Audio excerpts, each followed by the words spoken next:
It's Tuesday, and you know what that means.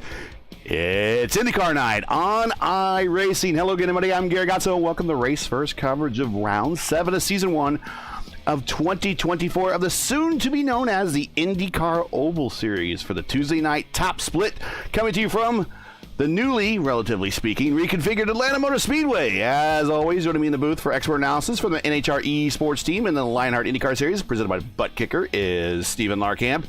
So, Stephen, we kind of thought this might be a draft race, a pack race tonight, and that might be the case for about 2 laps, but we're hearing that the tire temps and tire conservation is going to be extremely key tonight. So we might have actually stumbled across a tire management doubleheader. That is definitely so, given the laps I've been able to turn out there thus far. And when you look at the overall situation we're faced with here, it's not hard to see why. This is, of course, Atlanta Motor Speedway, still the same length as we're used to, 1.54 miles in length. But the problem here with the high banks and everything, the speed here is absolutely insane. In the draft, these guys are going to be touching speeds of 245, maybe almost 250 miles an hour, giving the kart cars at Texas Motor Speedway in 2001 a run for its money. And if you know your IndyCar history, that is a scary prospect in the real world. And what that would mean for the tires is they are taking an absolute thrashing. And these are relatively narrow corners, comparatively speaking, and you're running them at these high speeds, the tires are going to be the first victim, and that is going to be what everybody is going to be struggling tonight. From the front of the pack to the mid-pack for certain, all the way to the rear, this is going to be interesting in a lot of ways, and I personally think this is going to be a bit chaotic when push comes to shove. Yeah. I think we're going to see a lot of that tonight. It's going to be interesting. So if you're in chat, feel free to leave your comments, favorite drivers. We're going to do, between the doubleheader, we're going to take a quick break, and then we're going to come back, and we're going to kind of have a mini podcast, talk about the upcoming NTT IndyCar season. Minute about 15 to go. Jacob Oster is on the provisional pole, the 234.282 miles per hour. So as you would guess, that would be fast enough to set a new track record if IndyCar would come here. The first IndyCar race was here in, if you can believe it, 1965, and it was won by Lone Star JR Johnny Rutherford. The IndyCar career wins leader here is none other than Rocket Rick Mears with 4 wins. In fact, it was 4 in a row from 79 to 82. There was no race in 1980, but they had a doubleheader in 81. Johnny Rutherford has 3, 2 in different decades, or 1 each in different decades. And 1999 Indy Racing League champion Greg Ray also has 2, the last 2 held here when IndyCars were still racing. The USAC track record is 475 miles per hour by the gas man Tom Sneva, set in 78. Then CART took over the track record in the next reiteration when IndyCar visited here in 83. Rocket Rick, of course, 204.963 until the IRL returned in 1998, and Billy Boat, remember him? He was driving for AJ Foyt in that green Conseco car. He set a blistering lap on the new configuration that they set, the 1.54 mile tri-oval, and actually the records held by Sneva and Mears were on the older pre-97 exact oval. So think of iRacing Super Speedway, but a mile and a half. Basically, that's what the old oval looked like. But Billy Boat's speed, 224.145. So Oster just beat the heck out of that one here at Atlanta. IndyCar's last race here was in March of 2001. Have not returned since last race. Atlanta Motor Speedway, of course, been repaved, narrowed down by 15 feet, and has banking increased to 28 degrees. How will that impact our field today? We shall see. With that said, stand by for the race. It's time to go racing, and now it's time to look at today's starting lineup from Atlanta. On the pole, Jacob Oster was lightning fast at Motegi last week. Now he takes the top spot going into tonight. Alongside him, last week's winner on the broadcast, Adriano Pinero. Robert Malechka will be starting third in the number 1 machine. He'll be alongside Seb Alexander's number 11. Look for him to be quick tonight. Adriano Forporti in the number 13 will round out your top 5 in the 13 machine. Alongside him, the 8 of Trace Shadid. Let's see how he and his teammate Mark Murphy back on row number 4. He'll be starting 8th tonight, and let's see how they do in the number 6. He'll be alongside the 5 of Jason Brophy in 7th. Jesper Orman, frustrated last week out at Motegi. He's going to start 9th in the number 3. He'll be alongside Alan Morea in the number 15 for your top 10. Rafael Eckert in the 17 machine starts 11th. He'll be alongside the 7 of Nick Sudik. Matt Hollabaugh in the number 9 will start 13th. He'll be alongside the 24 of Caden Diedrich. In 15th place, Antonio Estrada's number 20 will be alongside the 19 of Stephen Lee. Craig Forsyth's number 16 machine starts 17th alongside Matthew Molnar's number 21. Wes Weedman in the number 19 in the 19th position. His number 12 car will start there. He'll be alongside Jacob Bouchens in the number 23, rounding out your top 20. Alexandre Gon, returning back to the broadcast, will start 21st in the number 10. He'll be alongside Matt Taylor in the number 14. Struggled there in qualifying. He's the last of the drivers opposed to qualifying time. Maybe that's not a terrible thing, though. No. Bruno Ramazzini's number 18 machine will start 23rd, alongside Zach Fowler in the 22. And then final row of the grid, Benjamin Topper and Richard Vasquez, the 25 and 26th, respectively. As we roll off, it's going to be 75 laps here tonight. Fuel numbers expected to be around the 45, maybe even 50 lap range if you can save a lot. But if you get there, here is definitely going to be the tires. Only 3 sets of tires. You got the tires you start on and 2 extra sets. So you're going to have to manage that very, very carefully. You can't just spam tires. And any cautions if that were to happen, if there's more than 2 of them at the least. Yeah, with the tire spin here, especially on the NASCAR-ized mini Talladega, I would call Atlanta Super Motor Speedway, whatever you want to call it now. It's definitely going to be one to watch, especially coming off of pit road there off of turn 2. Hey, everybody, it's Justin Petschauer. Everyone say hi. Getting ready to go racing here. And on the call of the opening lap, we're going to hand it over to Stephen Larkamp. Yeah, Justin Petschauer getting just as we're about to go green. I was wondering where you went. Pace car off. Jacob Oster in control. Pinero trying to creep up on again the run there. Oster puts his foot down. Green flag flies.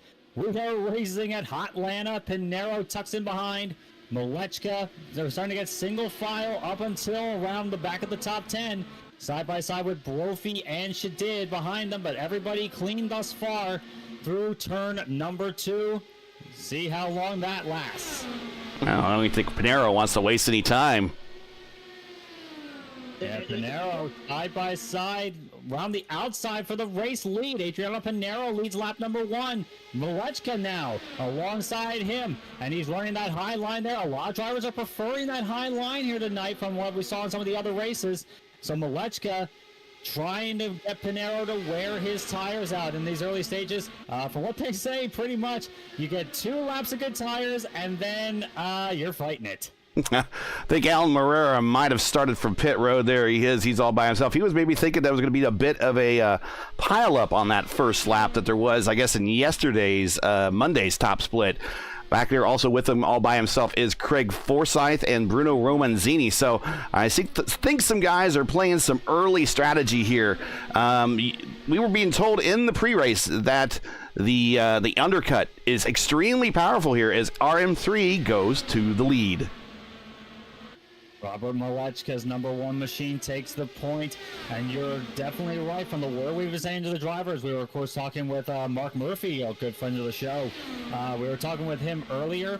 That is definitely going to be a factor. The overcut and the undercut that you're able to get here, if you come in at the earliest possible opportunity, you could slingshot against a bunch of other drivers. Oh, Pinero!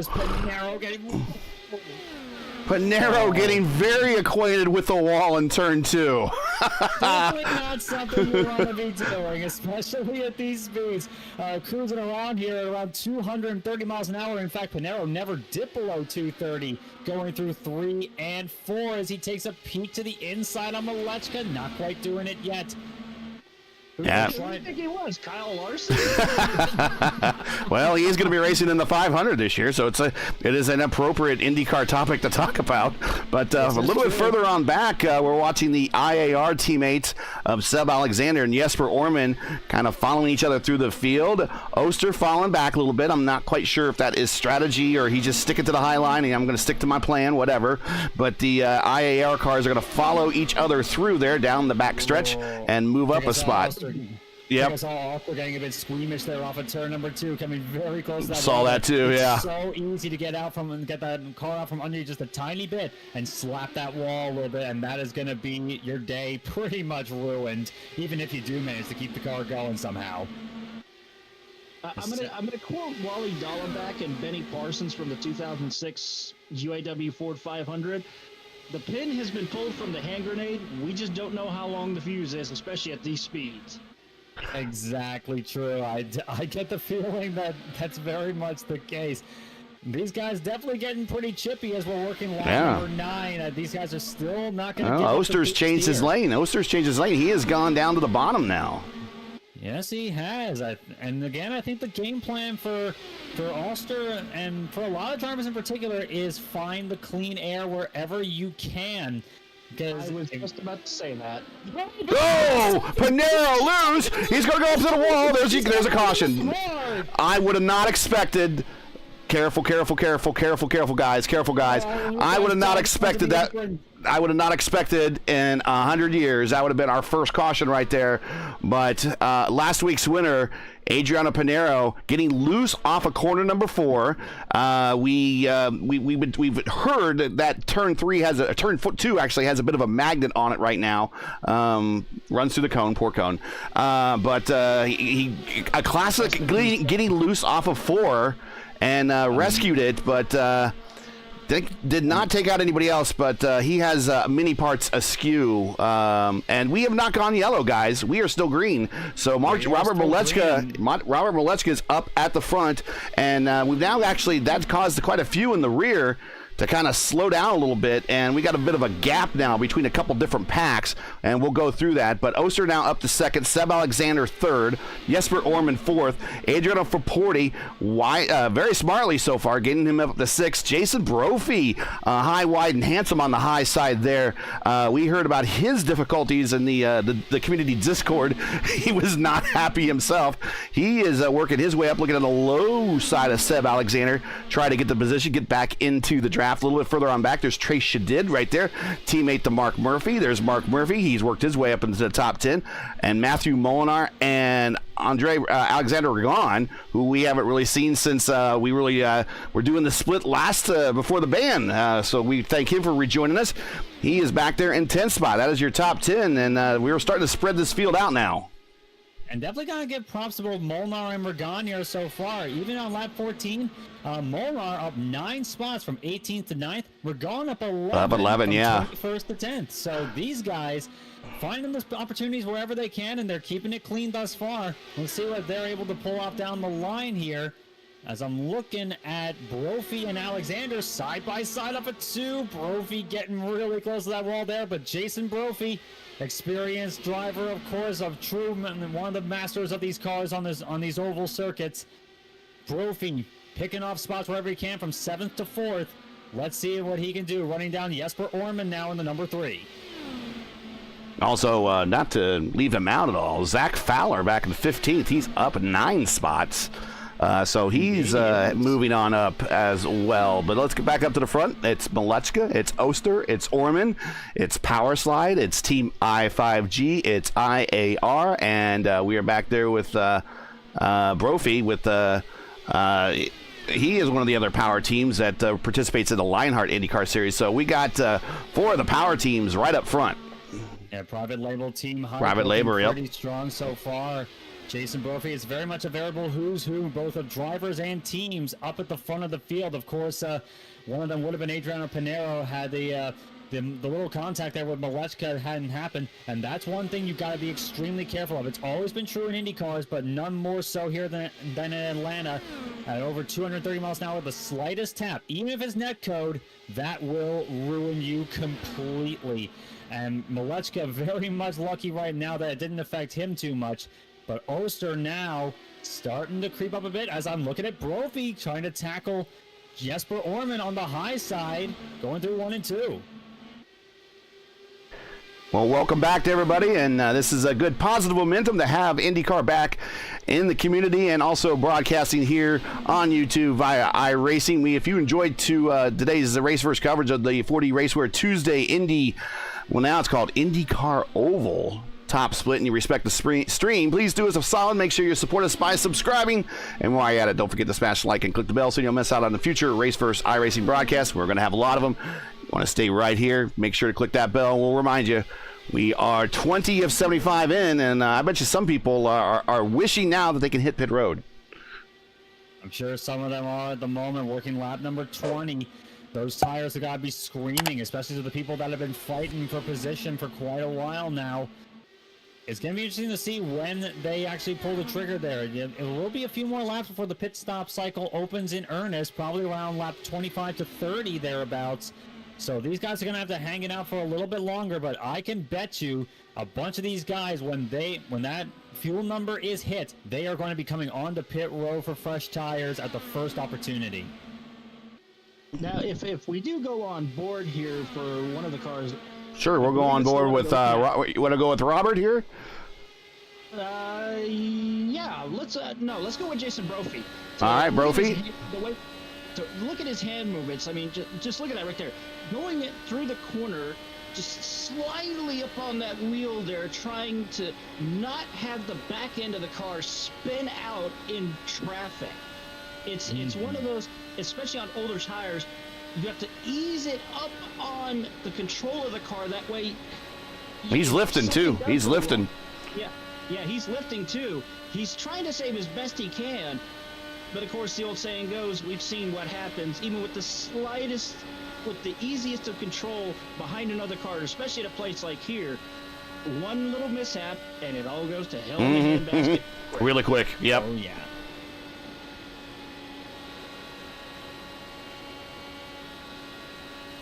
But I'm like you, Stevie. The question is, when do you pit?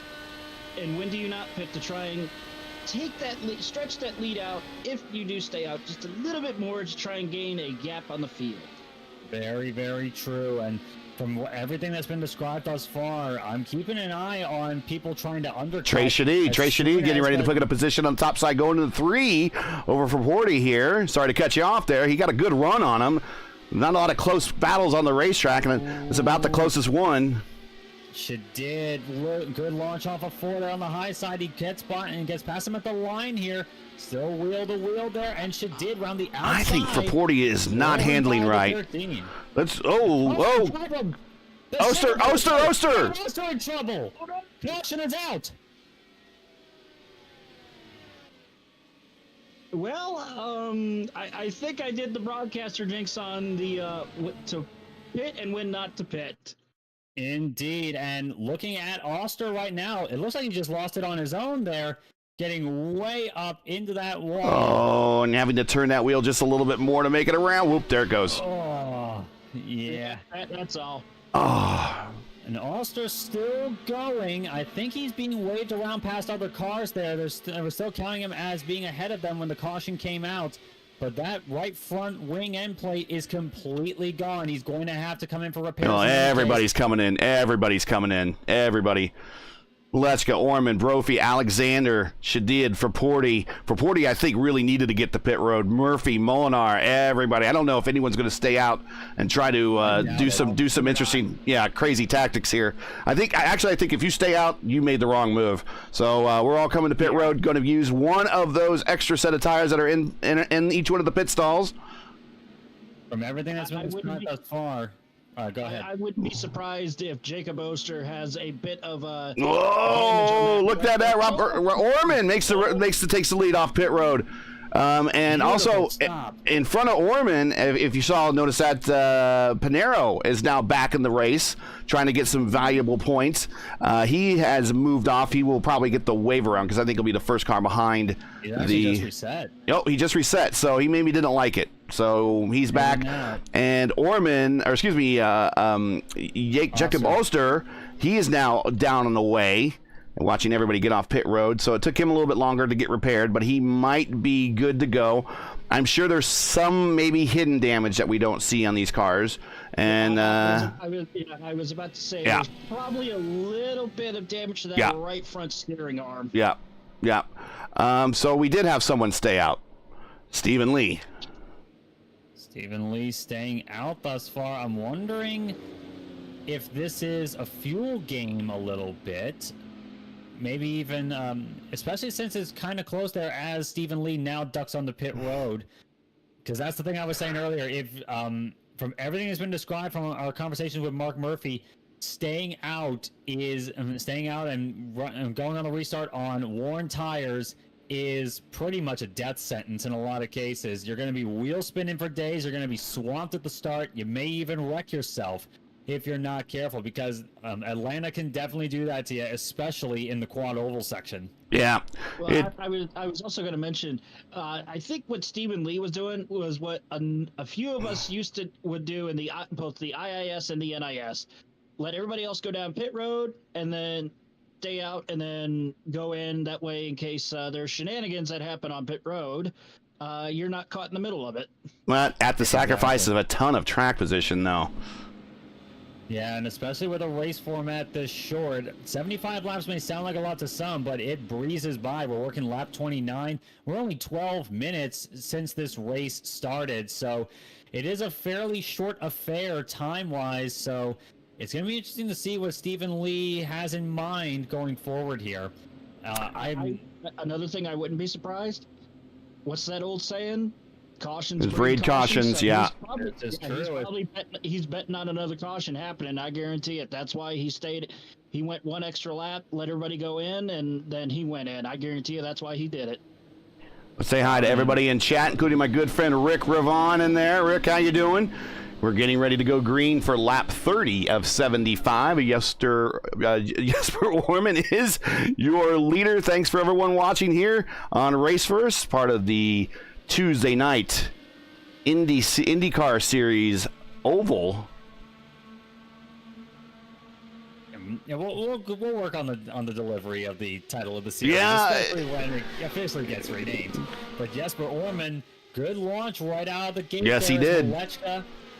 Malechka's trying to stay in the draft here as Jason Brophy now coming under pressure from Seb Alexander's number 11 machine. He's still been running pretty strong tonight. Kind of a quiet run in the top 5, but Seb Alexander under a bit of pressure from Chase Shadid, but he's kind of been kind of a dark horse tonight, I would think. Yeah, Trace Shadid knows what he's doing, even at the worst of times. He's playing it very smart. Well, remember last time we had did a doubleheader here. That was a good night for him. Yes, it was, especially in the first race. The second one was looking good. Right. Go back in our history and check out Talladega from 2 years ago. Let's get back to Rigon. Whoa. Talladega doubleheader, and that was just wild and crazy. I don't think we're going to see a lot of that tonight, at least not right now.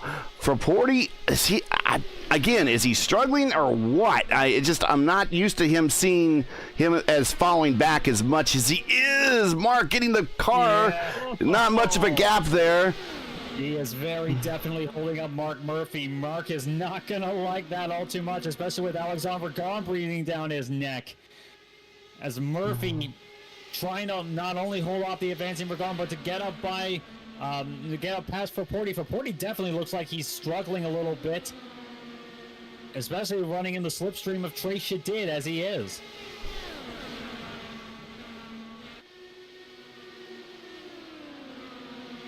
Looking back at the front. It's interesting to say the least that maybe he either is trying to find clean air as best he can, or there's probably damage, or he's just probably saying, guys, we're getting a little too crazy. Can we cool down for a bit? Well, let's check out Matt Taylor a little bit further on back in the pack. He is up 5 spots now, up to 17. All tight battles all amongst this group, actually being led by I think Zach Fowler in that, is that an Ericsson car? Yeah, an Ericsson car from last year. Yep. Husky chocolate machine. Zach Fowler now holding off a charge from a bunch of other guys behind him. Caden Dietrich, Antonio Estrada. But it's been a good start for Fowler thus far, up 9 positions, 11 positions, I should say, before since the race has started.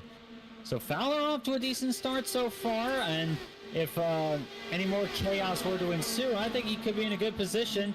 Of course, he's ahead of a pack possibly of chaos and well behind one possibly of more chaos. As I'm looking at Forporti going side by side with Trace Shadid holding on to the spot thus far. That's up to 5th place for the number 8 machine, methodically moving up through the field. Very methodically indeed. He's doing all he can to try and work his way up towards the front, but with how narrow this track is at certain places, especially going to the corners, you have to be very aware of your surroundings, whether somebody's on the low side or the high side. Hey, let's give a shout out to Matt Hollenball. He has worked his way up to P9, up 4 spots, right there, right behind Mark Murphy.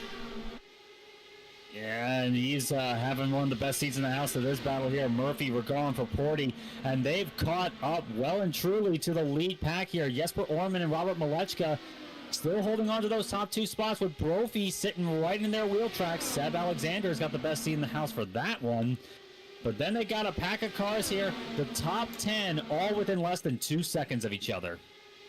The line I'm noticing that Hollabaugh is running, it's almost reminiscent of Darlington. No, yeah. We'll take a watch on him here. That green car in the center of your screen. As Hollenbaugh goes up to the high side there, right around where that seam is up on the high line there, and tries to get a launch off the corner there. I could definitely see the resemblance, and I would think that it's a preferred line for saving tires in the long run, especially when no one else is taking it. You know, he's running right up on the gearbox of Murphy. Yeah, and he's part of an internet or one of the iRacing IndyCar powerhouse teams as well. So experience matters, as now Forporti starts to kind of fall back a little bit, or excuse me, Regard starting to fall back a little bit.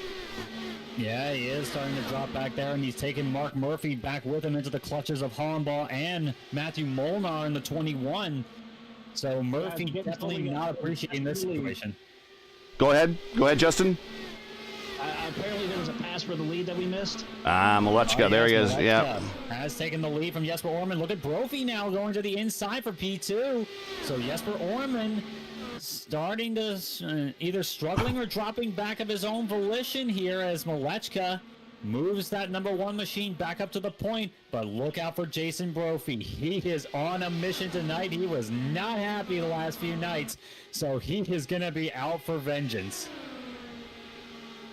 Yeah, Brophy, another long-time veteran of not just IndyCar but NASCAR, so he knows his way around Atlanta, even in the old days on the better configuration, as I call it. The better configuration.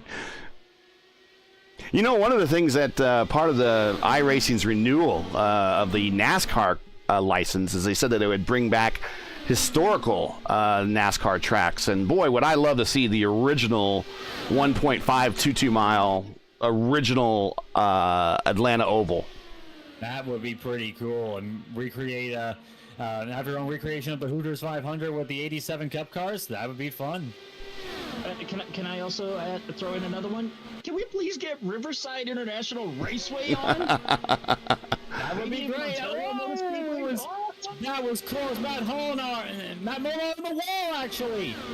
Almost saved it completely, but Molnar touches the wall.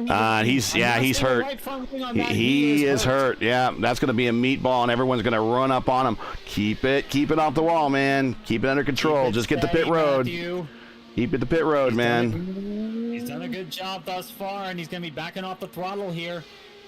And he'll be trying to get it down onto pit road as safely as he can.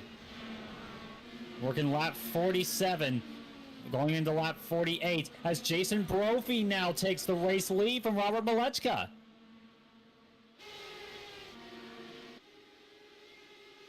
So Brophy living up to my moniker right now. He's out for vengeance here tonight as Malechka tries to retake the spot. Jesper Orman still hanging on there to that lead pack. They have pulled out around 1.5 seconds back to Seb Alexander in P4. Yeah, the top three are starting to slowly pull away. They separate going through the corners, but when they come onto the straightaways, they're single file in line, and it's almost like, God, I hate to bring it up, it's almost like tandem drafting, not just from the early days of iRacing, but even in real life. Mm-hmm. Well, Seb Alexander he is now out of the draft of Jesper Orman. So he is, I'm imagining that at this point, the tires are pretty much crap on these cars once again. And he's probably wanting to get to pit road. 25 to go. We still, I believe everybody needs to stop at least one more time, or do we think we good to go with some of these? Because we got that caution right at the border there. Stop one more. I think they're going to stop one more. Yeah, it's going to be cutting it tight. Oh, Seb about found that turn 2 magnet. Yeah, he's close. He was real close. Fraporti's struggling. Fraporti back to 14th. And I've been saying late in the run, and last time before the caution came out, he was really struggling late in the run, and he is back at it again. I'm not saying anything about his driving ability. I'm just saying that this might not be a track that suits his style, at least with this track temp of 138, I believe it is. I'm looking at 135, I think it's... Oh, man. Okay, good. That is still toasty. Here's Wes Weedman on the top side of Bruno Romanzini, two of the guys we saw from last week's show. Apparently, Brophy and Malechka are throwing haymakers for the lead. But let's get back up there. Let's get to the inside of Brophy. He will retake the lead. There we go. Brophy now looking to the low side once again. There's a reason why they call this place Hotlanta. Even on the new surface, it's slick, it's greasy, and oh man, the handling factor, it comes into play even in an IndyCar. Yep, it may be virtual, but you definitely feel like it's the height of the summer in Georgia. As now Brophy now on the low side of the track, he will retake the lead from Robert Malechka. These two are going to be going back and forth at it. 20 and coming to 20 laps to go at Atlanta Motor Speedway. Jesper Orman dipping back a little bit there. He's still within draft range, but it's turning into a show of Malechka versus Brophy for the moment. Can Orman catch back up? Seb Alexander now 2.7 seconds off the race lead. He is not much of a factor at the moment, barring a caution coming out. Knock on wood. Indeed. That is... You're going to have to, especially with the tires getting as worn out as they are, a lot of these drivers are going to be fighting their own cars more than they are the people around them. It's a battle of two worlds. Oh, Hollenbaugh, I just saw, got really close to turn 2. He lost a spot to Nick Sudik. This is the battle for 8th place. Let's get on back there. Yeah, and Sudik gets the pass done there, but what I saw there with Hollenbaugh, that is, I think is one example of the tires getting completely knackered later on in the stint. He is definitely fighting that number 9 machine with everything he's got right now. Ooh, I think I saw Brophy get a little bit loose before he went into turn one there. Had to back off and let Malechka take the lead, but he's going to try and mount a charge back. But don't count out Jesper Orman. He's just slowly reeling his way in, licking his chops. Yeah. That could have possibly... Oh, I hear Sudik on the radio. Sudik on the radio is not happy about something. I believe he's mad at Alexander Gone. Oh, and he is missing a part of his front wing. We got a one-wing Angel out there, and that is going to have to be a mandatory pit stop to get that replaced. Now, if he can keep it together, he's losing a lot of time, but if he can get down, if it's just the nose and gets 4 tires of fuel, he's good to go to the end. Well, I'm noticing when we're gone, he's got a meatball flag showing there. So it could be more underneath that we're not seeing. Yeah, Ragon is on the apron. Ragon is on the apron. As I'm looking at the leaders, whoa, coming very close to that. That was Alan Morea, I think.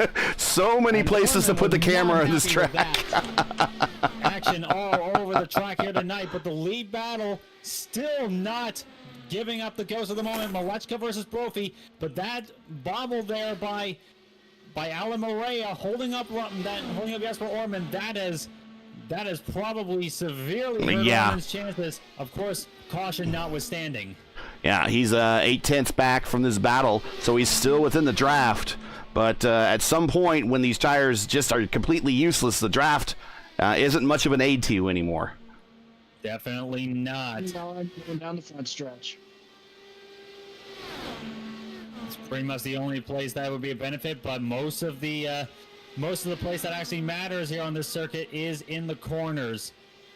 As I'm looking further back there, the gap between the leaders, Brophy and Malechka, down to 4th place, Seb Alexander. 4 seconds, caution's out. Forget what I just said. Yep, Zach Fowler is one of them. And Alan Morea, it looks like. No, so much for starting on pit road. Yeah. Well, I hate to say this, but Zach Fowler has definitely run afoul in this race. Well, we'll check it out here. Okay, so It looked like just what we were saying earlier, just that simple tap of the wall, kind of a magnet in turn 2 sort of situation. He got let's check it out. into the wall there. And he passes Moreira, who lets him by. So Moreira goes to the bottom. He hits the wall, bounces off, and still manages to hit Moreira. Yeah. Oh, that's just awful. Right, that's just that car awful luck. Now. Awful luck.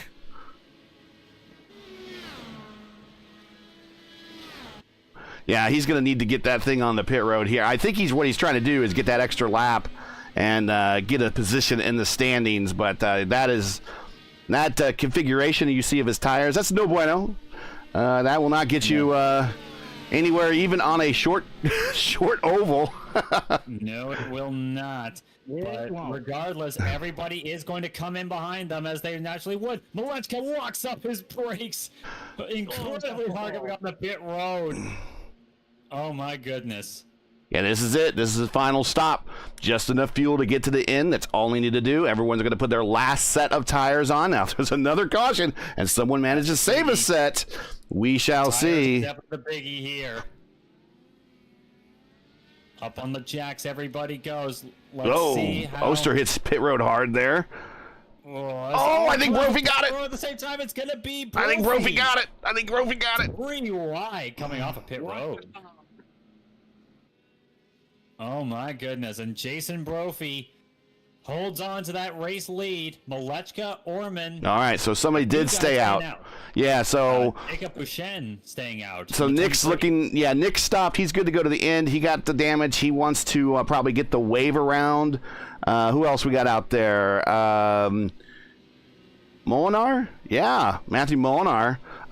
He is unfortunately 2 laps down. He's going to get one of his laps back, but Jacob, we asked how we say his name when it came to the pre-race. We're not really sure, so if we butchered it, we apologize. But Jacob, on the lead lap, he is now our leader, and Now he's going to go to pit road. I'm not quite sure exactly what he was thinking there. Maybe he missed the pit road. Maybe he just wanted to, like he said, miss all the carnage on pit road like before. But he's going to go down and get his last set of tires, enough of shell gasoline this season to get to the end. And, he just blinks out.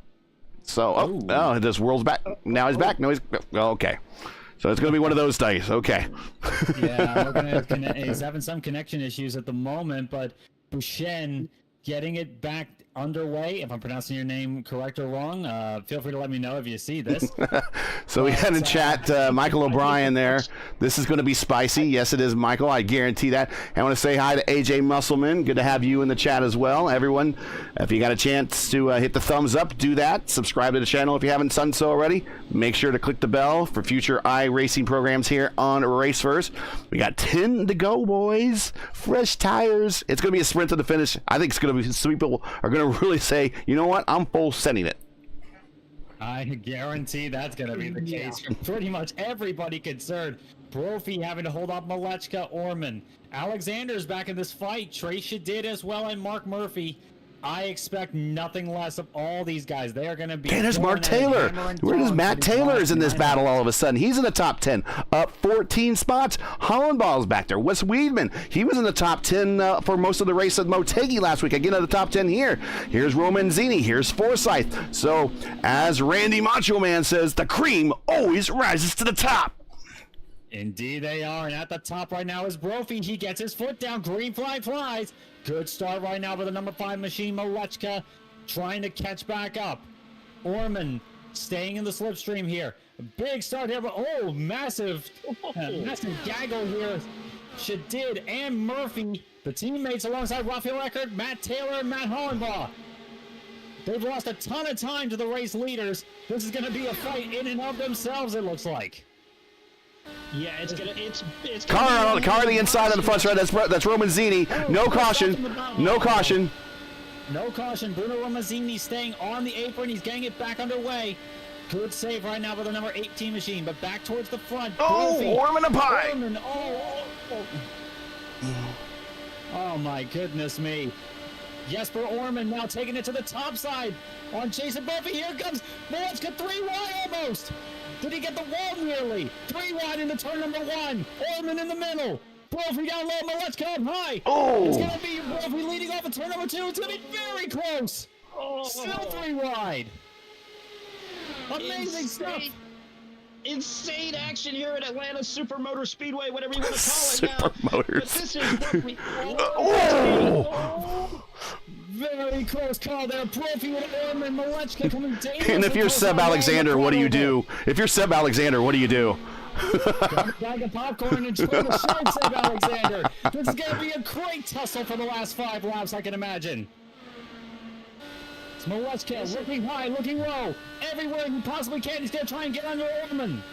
Brophy still holding the point. 5 to go. We're going to watch from Seb Alexander's point of view. More action in this race than you would ever get in a NASCAR Cup Series race. I will say that.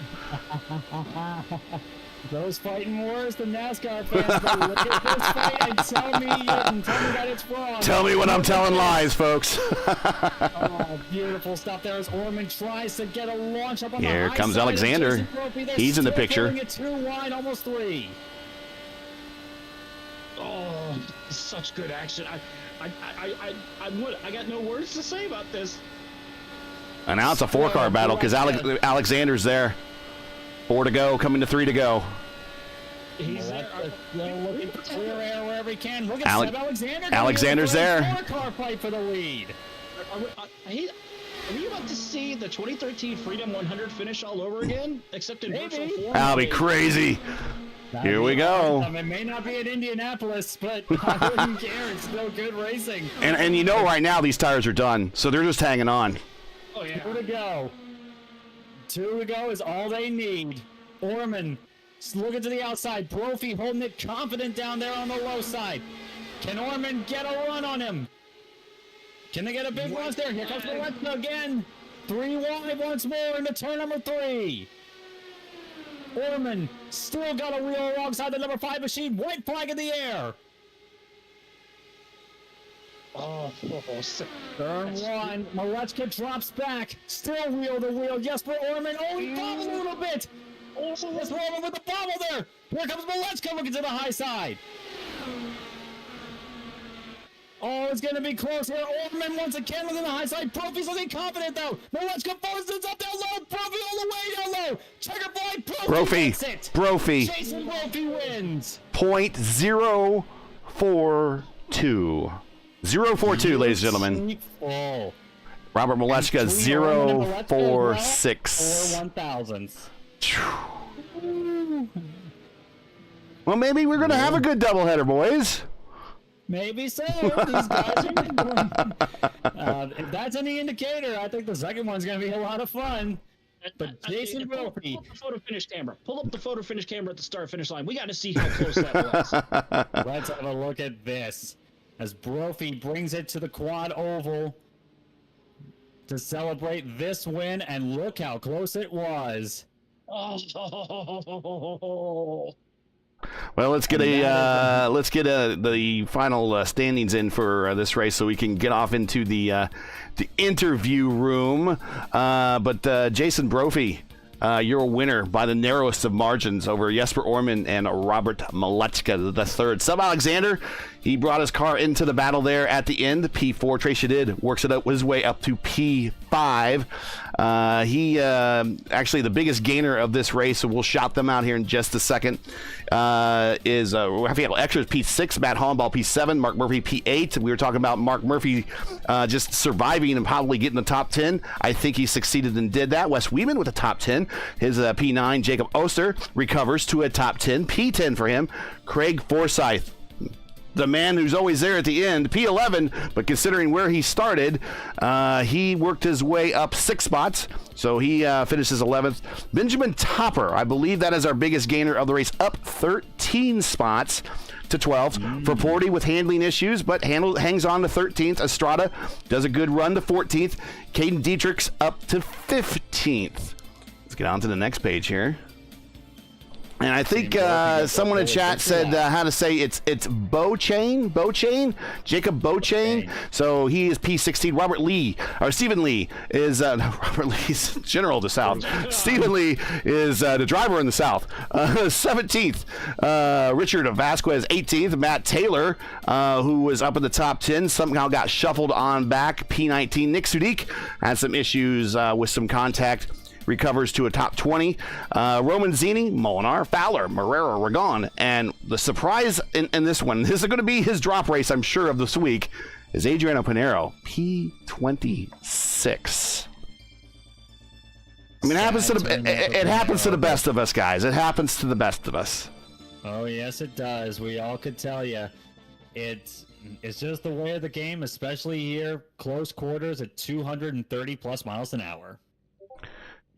And let's see, we get... So you got Jesper Orman and Matt Hollenball in there. Yeah, they're talking there. Let's see if we can maybe get a look at this finish here as I rewind, and then we'll go into the interview room really, really quick.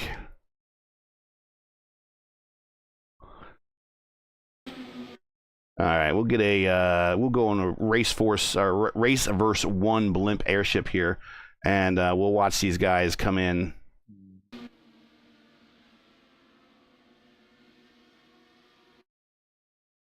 Looks like everybody's turned up. And that's it. Yeah, that is the narrowest of all margins, guys. That is a great finish for an otherwise kind of uneventful race until very late there with that late restart.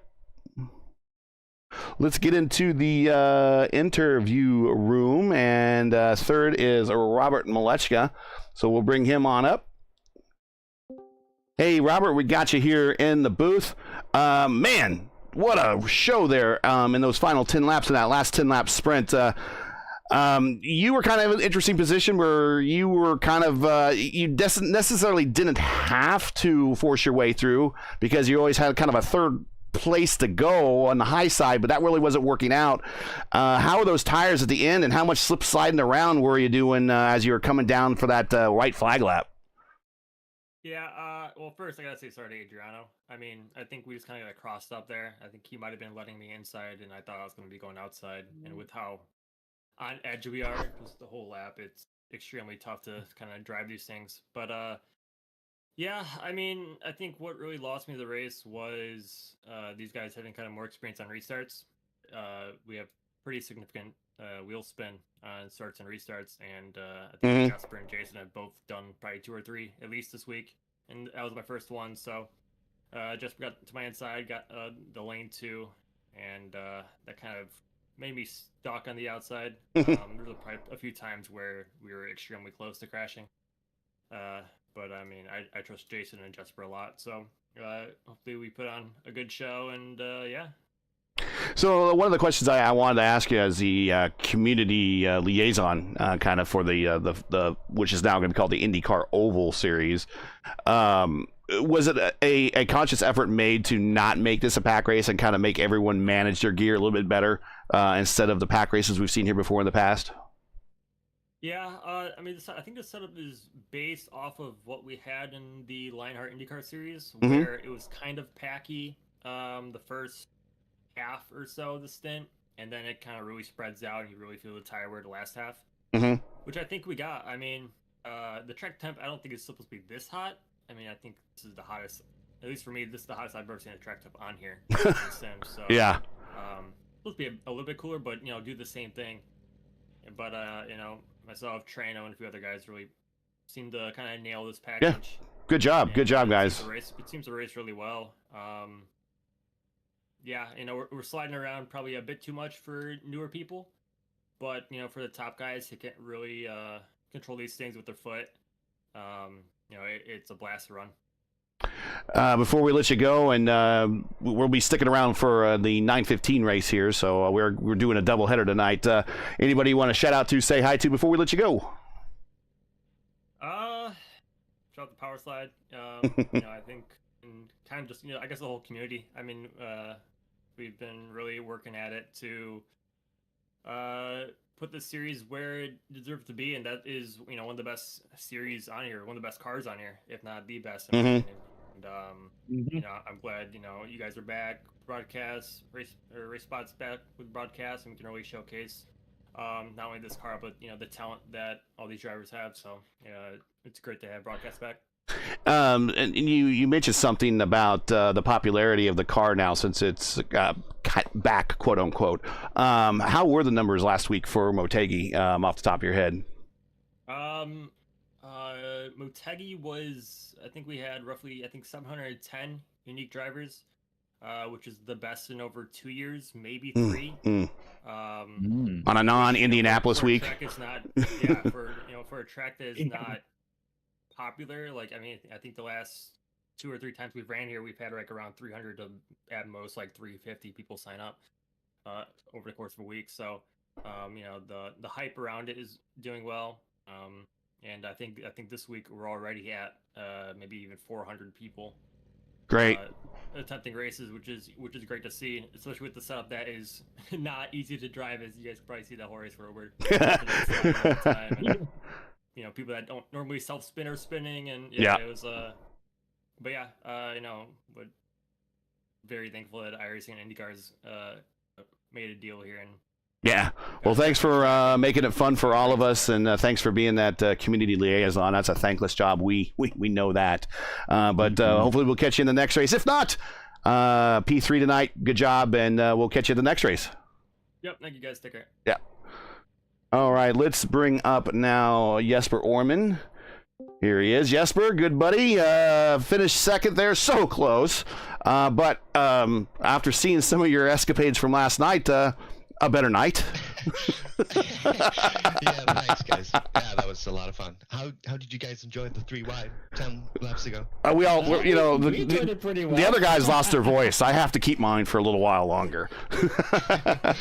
So no, I mean, this track combo is fucking. Oh, sorry. Whoa! This track combo is genius. I love it. It's like the best thing we have right now on the service. It's great. I love it. Well, tell us about your race. You got a good pit stop there and got out ahead of a lot of people. Worked your way up from, I think you were just kind of battling around in that top 5 up into the lead pack, and you were there for the rest of the race. I mean, tell us about that pit stop. How'd you nail it? Yeah, first of all, I had some issues with my VR headset. I couldn't get into the qualifying session, but eventually I got in and I got a time on the board. I was like P8 or something. But, it's fine. I feel comfortable with the car. I know that tires matter and you have to lift early and all that, so I wasn't worried. Start went quite well. I was up to like P4 quite quickly, which Hmm. was good. And I was hanging there with Seb. Seb, by the way, is like on a roll right now. It's awesome to see. And then yeah, that pit stop came, and all of a sudden I was in first. Problem was though that I didn't check the fuel, so they gave me like a gallon. I was a gallon short. Oh. Uh, Oh. so I needed to go to map 5 there in the lead. So I knew that it was going to be hard to win. But I was just hanging back. Then far away into that second stint when Jason and Rob in front of me were battling, I started struggling a little bit. I nearly came together with a lapped car there. I didn't know what he was thinking. But the guys were saying that we missed that, but the guys were saying that you had a moment. Yes, it was a moment. And then, well, I would have finished P3 if the yellow hadn't come out. Okay, the yellow came out, and it's with 10 to go, and it's a free for all basically. I got lucky. I got around Rob, and then we went 3 wide there. I knew that I could have gone for the victory, but that required me to back off a little bit, and that would invite Rob. So it's like a dilemma there. Yeah. So if there's a shootout, you definitely want to lead because the P2 car has to compromise. So and then like the last lap, I tried a little bit to give Jason a little bit a gap. Tried to get a tow, but didn't work in the end. But P2, hey, I'm happy with that. Got lucky there. I turned a little bit left in the last corner and cut a little bit of Rob's huge toe that he had, so he had a back up a little bit. Just gave me P2. So I'm really happy with that. And I mean, Sab at P4. Yeah, good race for him. He was right there at the end. So from shootouts to shoutouts, anybody you want to say hi to? Yeah, obviously Sab. And I know my girlfriend is watching, but Hi, girlfriend. maybe shout out to my girlfriend. Wisely done. Wisely done. Well, we'll let you go. We'll be back here for the 9:15 race if you choose to be with us. If not, we will see you next week. No, I'll be there. This All is right. Too much fun. All right, and that's been okayed with the girlfriend, right? Well, she's not here. So Oh, okay. All right. Well, when he doesn't call now, you know he's. I never thought I'd hear Jesper say, "I'm having too much fun," even at Atlanta with the high bank version of the IndyCar. Well, you know me. It's up and down for me. It's an acquired taste, isn't it? All right. Well, in Sweden, in hockey, things changes fast. We'll see you in a little bit. All right, let's bring up Jason. Sorry to make him wait. Hey, Jason, we got you up here. Sorry to make you wait. Everyone just excited at that finish. And I don't think anyone to the lesser extent, you are probably the most excited at that finish. Tell us about your race. You kind of worked your way up from the mid-pack a little bit, and maybe not so great of a qualification run that you wanted. And next thing we know, Private Label's just right there at the top as always. Yeah, I messed up in Q. I completely missed the entry to turn 1 by about a car width, and just didn't get it down. And knew my run was over there, killed my speed the rest of the run. But you can pass here. That's the big thing. And so just backed off at the start for a few laps, saved some tire, and then tried to pick my way forward. Just working my way forward best I could. Had a couple of near incidents. Feel bad for Monero because he's great to race against, and I know Rob's upset. But this racing is so tough. I know we had the 48 lap run was going to be a 48 lap run to the end, and Rob and I fighting that out. I have not had more fun driving this car and battling. We were both certain we were going to die. Killing the other, but we were also committed to racing, and it's just a blast. Like, we're hanging on every corner exit. But it was really respectful. I think the field really respectful. All the people here at the front really really good racing. Even on that last run, we had a small net code with Jesper, and I thought I probably should have killed him. I hit the bump real hard and slipped out in the front stretch, and we managed to survive. And I don't know that I didn't think we could survive going 3 wide here on the front stretch, and I think we might have a couple of times. I'm not sure. You did. If, You did. I couldn't really take my eyes to see if we were actually 3 wide. No, we don't want you looking. We'll call that action for you. But between the 3 of us, really respectful, great racing, a lot of fun. It's a little sad that it held to the bottom line, but I will tell you, unlike most of the time when you're holding the bottom line, that is about as sketchy as it gets. Trying to keep that thing down there and keep from wrecking between the front stretch bump. If you dip the left front into the apron bit, and really, really great race, and I loved it.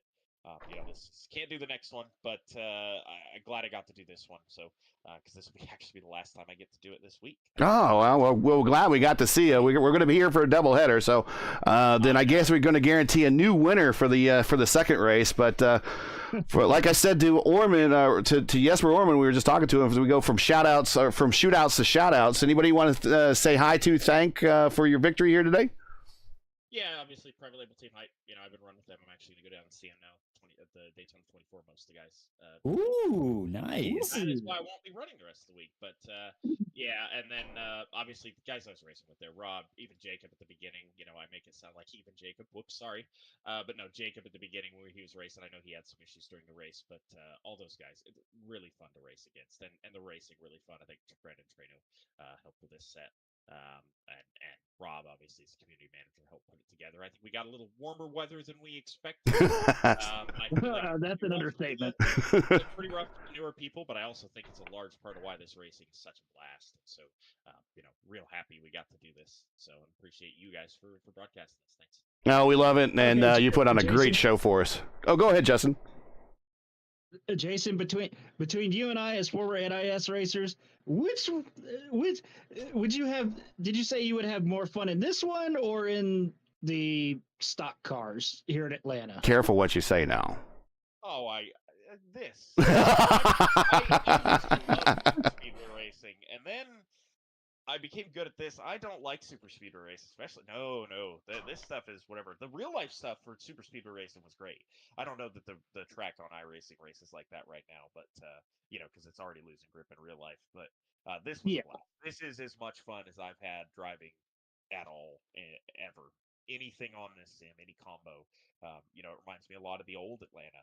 Back when you had this car with a little less rear downforce available, and it was tire safe and it was sketchy, and you'd have people breaking away.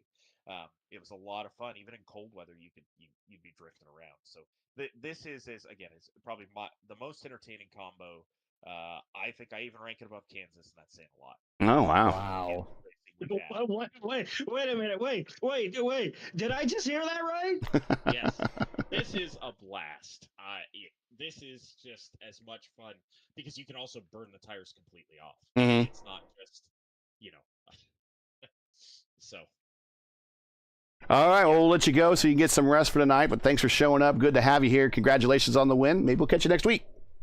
Thanks very much. All right. Well, that is race 1, fellas. So what we're going to do here, and I'm going to read something here real quick because we have not talked about our sponsor, 4D RACEWEAR. Tonight's race coverage. Yeah, we tonight's coverage has been helped brought to you by 4D RACEWEAR. Check out their made for sim racing gloves, shoes, and apparel.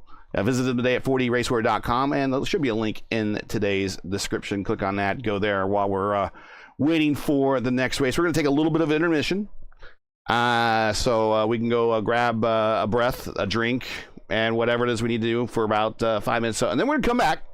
We're just going to keep it in the we'll be right back screen, but we'll turn the sound off from that, and it'll just be us talking.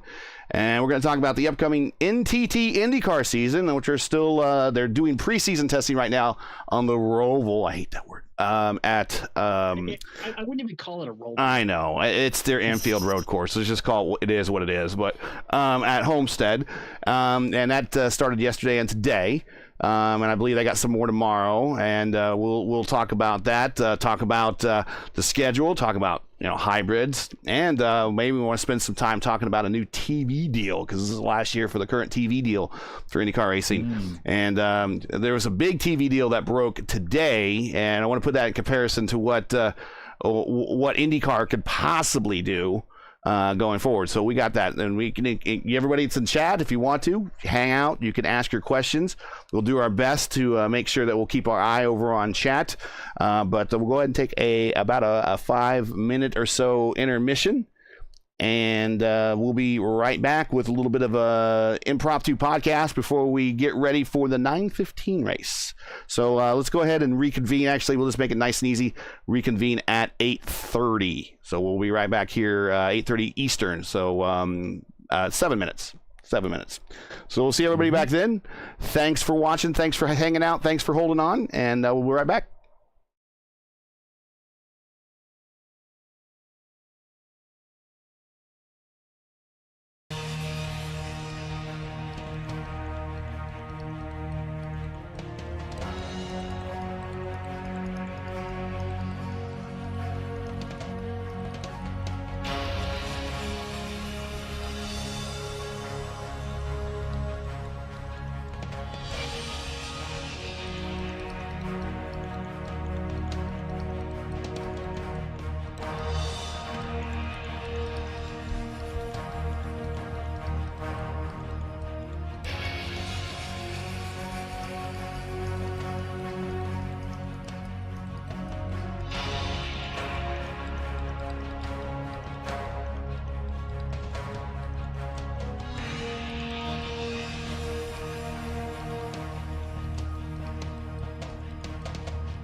Well, what I'm about to put in general is quote unquote shocker, not shocker. All right, well, we're back, and our ex-influencer is putting something in our Discord server, which you can join. It's down in the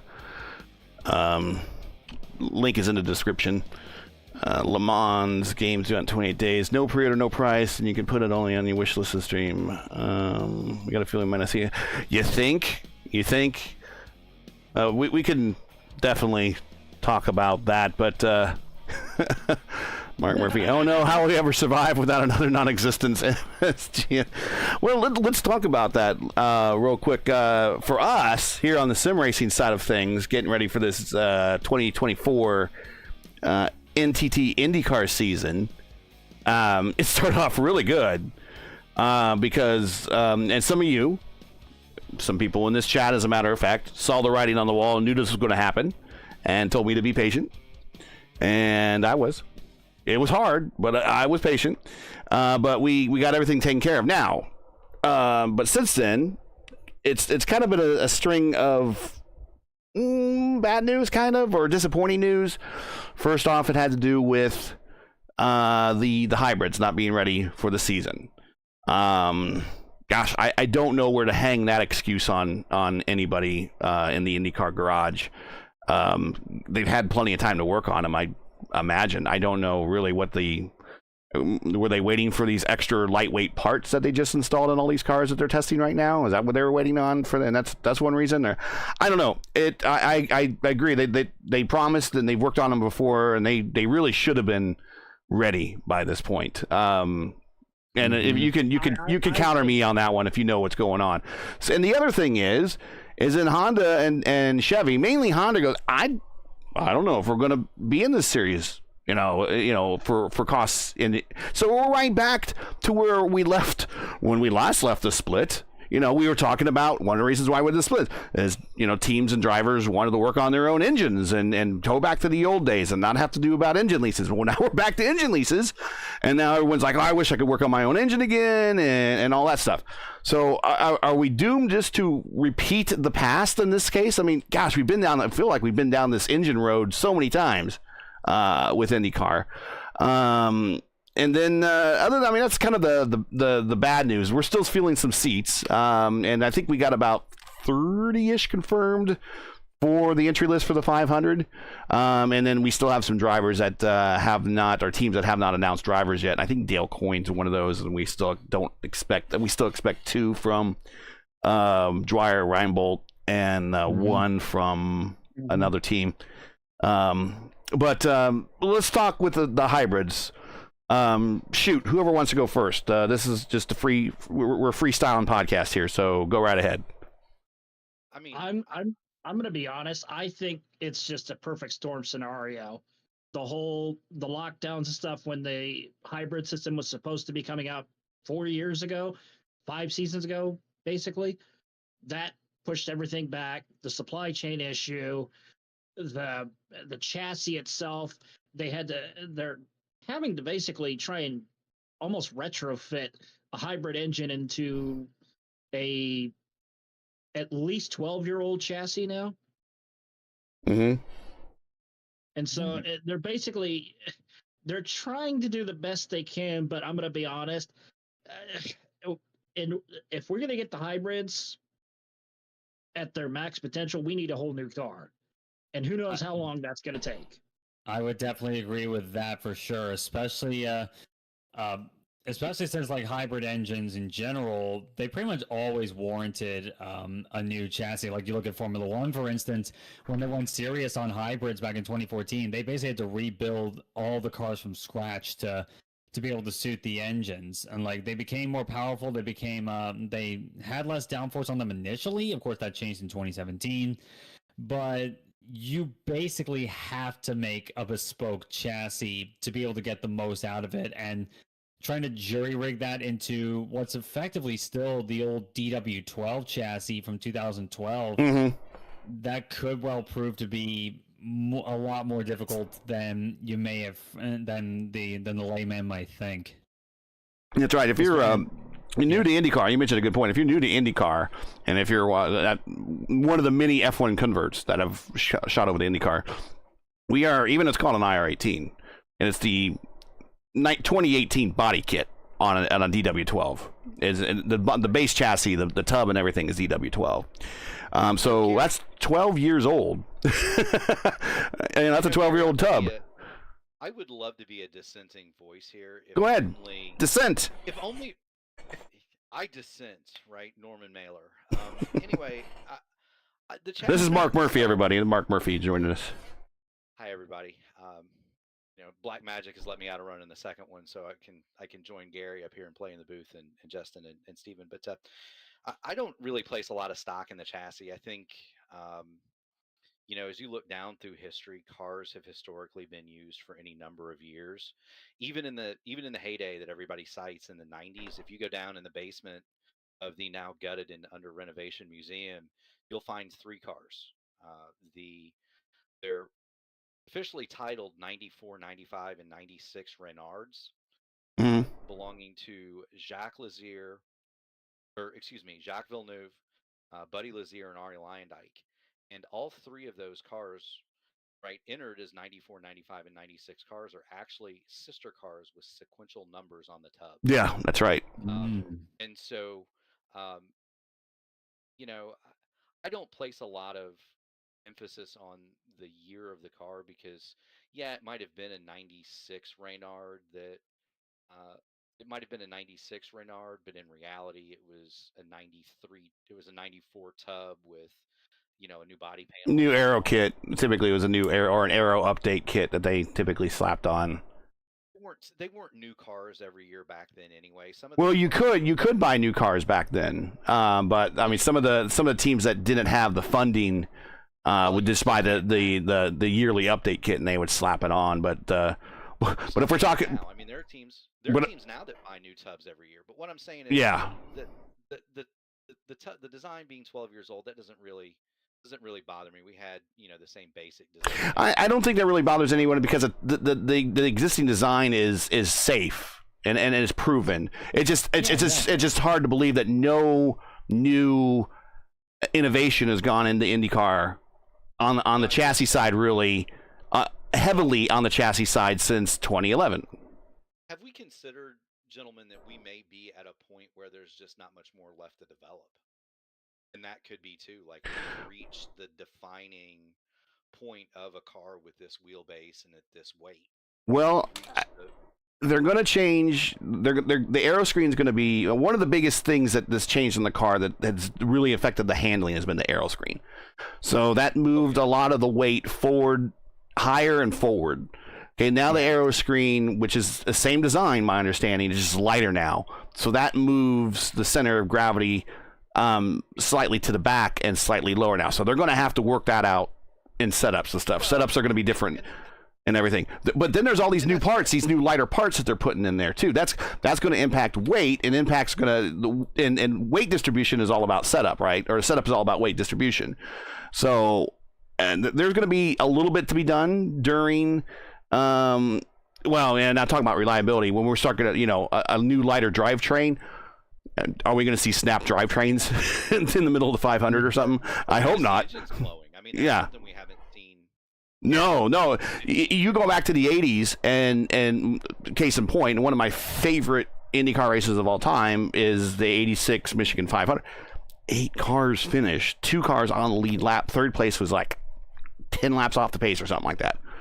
And it was just, that was typical of IndyCar racing. There was either wrecks or they were blowing up. And even back in the 500 days, they would, in the 80s and 90s, about mid 90s, they started getting better. And then we, of course, went off to, they were horrible during the IR era, the first couple of years of the IR era. But yeah, seeing cars blow engines was a regular thing. I can't remember. Was it Stephen Wilson maybe had a blown engine in the 500 or something? I can't remember. Yeah, I can't either. The last one I can remember was Connor Daly catching on fire. And that wasn't even really a blown engine. That was a turbocharger, wasn't it? The reliability is up there. That's one of those things and then they're talking about, well, I don't want to go to, a place like Michigan and everything. because of pack racing. Well, maybe we think the engine's a little less reliable. Maybe it'll spread out a little bit, but you could run into the reliability issue. I mean, these things are any more bulletproof, really. The other thing, you talk about the pack racing, and maybe this goes off on a little bit of a different tangent, but maybe we're in a space now with the aerodynamics available and the tire compounds available, where we start taking aero devices off. Maybe you don't have a wing, and it looks like an aero. Yeah, it looks like a wing car from F1 from the 70s, essentially. Yeah, I mean, why not? I mean, the technology's there now. Ultimately, I mean, just from driving the car in the sim at a high level, and Stephen and Gary and Justin, you guys do it too. These cars they're really not difficult to drive for the first 95% of the performance envelope. Right. But to get that last 5%, it's pretty sketchy. It was sketchy out there tonight. To be on the edge, and so maybe we start taking away grip somehow, or taking away downforce, but then increase. I mean, I think it's the thing they even talk about on the taxi cab side. Increase horsepower. Everyone wants to increase horsepower. Decrease downforce. Then that puts it back in the driver's hands. But then, do we want cars going barreling off in the turn 1 at Indianapolis at 300 miles an hour? I don't think we're going to see 300 miles an hour, but we're coming up on 250 again. Yeah, and that's actually one thing I wanted to mention too, was that is not just the limits of the car, the chassis, the tires. It's also the limits of the human beings who's driving them is the thing. And we saw that even going back over 20 years ago. Of course, the 2001 Firestone 600 at Texas is a great example of that. Yeah, the vertigo problem. You have all the human constraints there, and unless we start seeing viable G suits in race cars, not just fire suits but G suits, that is going to be difficult to consistently see those insanely high speeds just from a driver's standpoint. And for all the people that are I'm sure there's someone out there that wants to see driverless cars race. A, kind of defeats the purpose, and B, driverless cars don't really work in the real world in a lot of ways. That's my thing. Yeah, there's a lot of things. There's a lot of things of course, what everyone really wants to do, like you said, Mark, was more horsepower, less downforce, not more horsepower, more downforce. Speedway does do a driverless car thing that's actually, I mean, the technology is amazing. It's a cool thing to see. Do I want to see it at the Indianapolis 500? Absolutely not. Nope. But when I said reliability with the hybrids, are these things going to break? I mean, I have a hybrid. I have a Honda hybrid, and I love the thing, Gary. I mean, you know that. Mm-hmm. We had minus 10-degree days here in South Bend last week, and the thing wouldn't fire just because it was too cold. Mm-hmm. Ouch. So, when I say reliability, I mean I'm not talking about the ice per se, but are we going to see failures from the hybrid system, and how's that going? I would imagine. I mean, we've seen failures when Formula One had it too, the KERS. And then they still have the battery, and every now and then that will fail. I would imagine that we're going to have failures there, but so I mean those are things I guess we get to look forward towards after the Indy 500. For the Indy 500, guys, going to do this roundtable real quick, change and everything. Are we looking at the new track record finally this year? Interesting question. Obviously, they said from what we saw back in December, they did say they were going to postpone the new engines until after the 500. Of course, that is kind of an ambiguous date because there are a lot of races after the 500. But they're putting in the new light parts. Yeah, exactly. All the new lighter parts in preparation for hybrid. Aero screen aside, new aero screens in right now. My understanding is we're getting a lighter car. I don't know how much lighter it is. I'll have to go back and look at what they said how much, but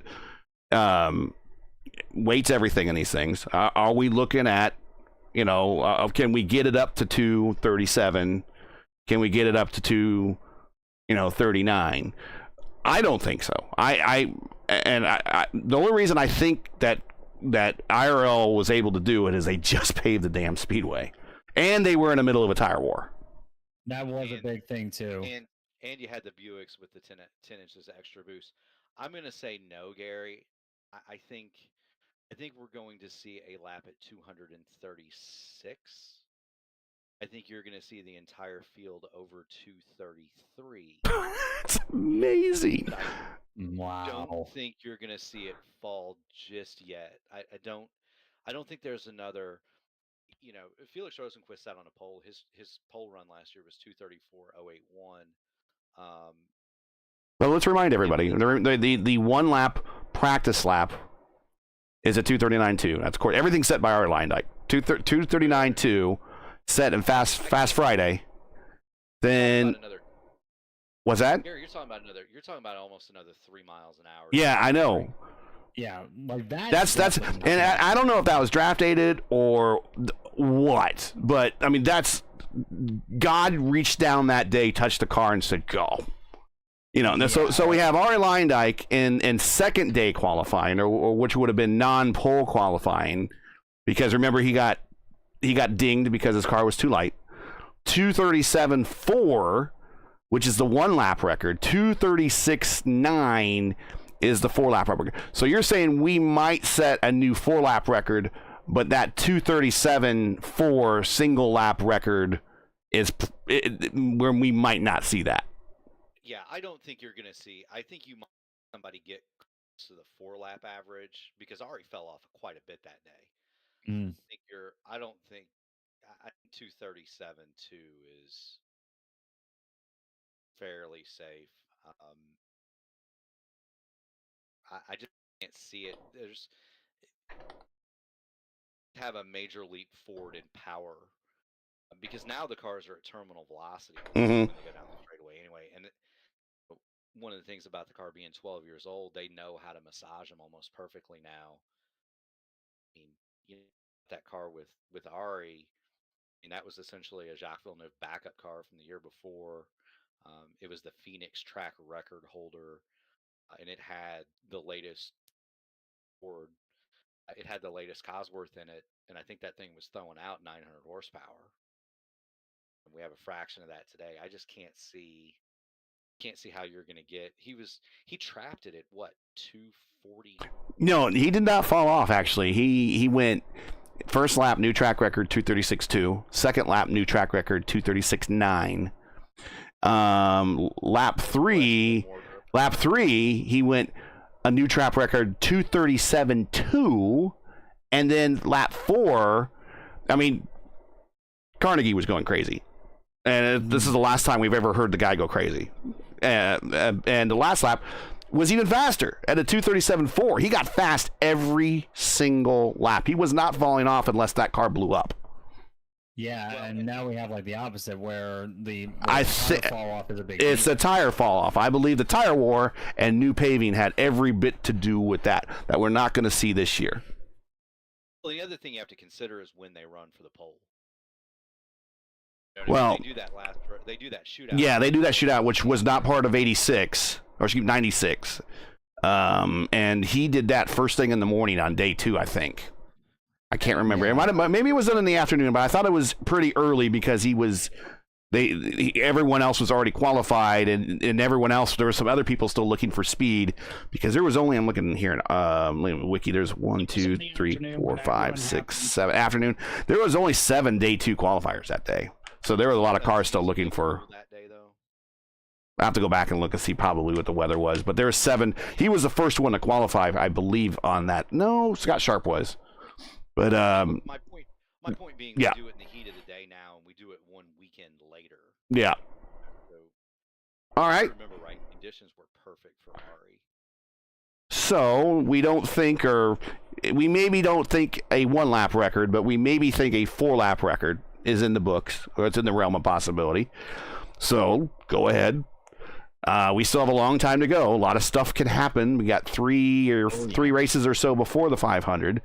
Let me make sure we're counting that. Yeah, we got St. Petersburg, 2024. There we go, 2024, an NTT IndyCar season. We got St. Pete. They got the Thermal Club, which doesn't count. We haven't seen a exhibition race in a long time here in IndyCar. Long Beach, Barber, and then the road. So we're going to be 5-6 races in. 4 races officially, 5 unofficially. First oval, which sucks. I wish they could get another oval in there just to get guys acclimated to turning left all the time instead of left and right before the 500. But anyways, pick a winner. I hate to say it, hate to bring up the track, but can we just go back to Phoenix, even though it's a bastardized version now? You know, they can IndyCar can rename the turns whatever they want. You know, I don't think there's such a thing as ground rules. So if they want to go back, and I'm all for them going back to Phoenix, really. I think they should go back to all the old tracks that they used to. Phoenix, because they brought Milwaukee back, New Hampshire, Michigan, Pocono. And everyone's like, you know, that's all we need, I think, for Cleveland. I think we have all the old tracks we had back from the 80s, I think. They're maybe same venues, but 80s and 90s, but same cities, but slightly different configurations. But go into my question here for calling our shot here. And we're about 23 minutes away from the second race. I see about 23 people have registered already. Call your shot. Who's going to win the Indy 500?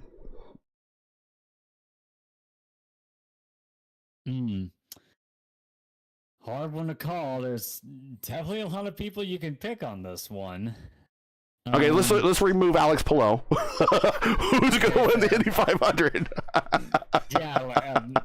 Maybe he could. I mean, he hasn't won the 500 yet. He pretty much cleaned up house last year, but there wasn't too much of that on ovals. You got to admit. No, there's not much on the oval schedule. So, true. Guys, just pick one. Pick one. What do you got?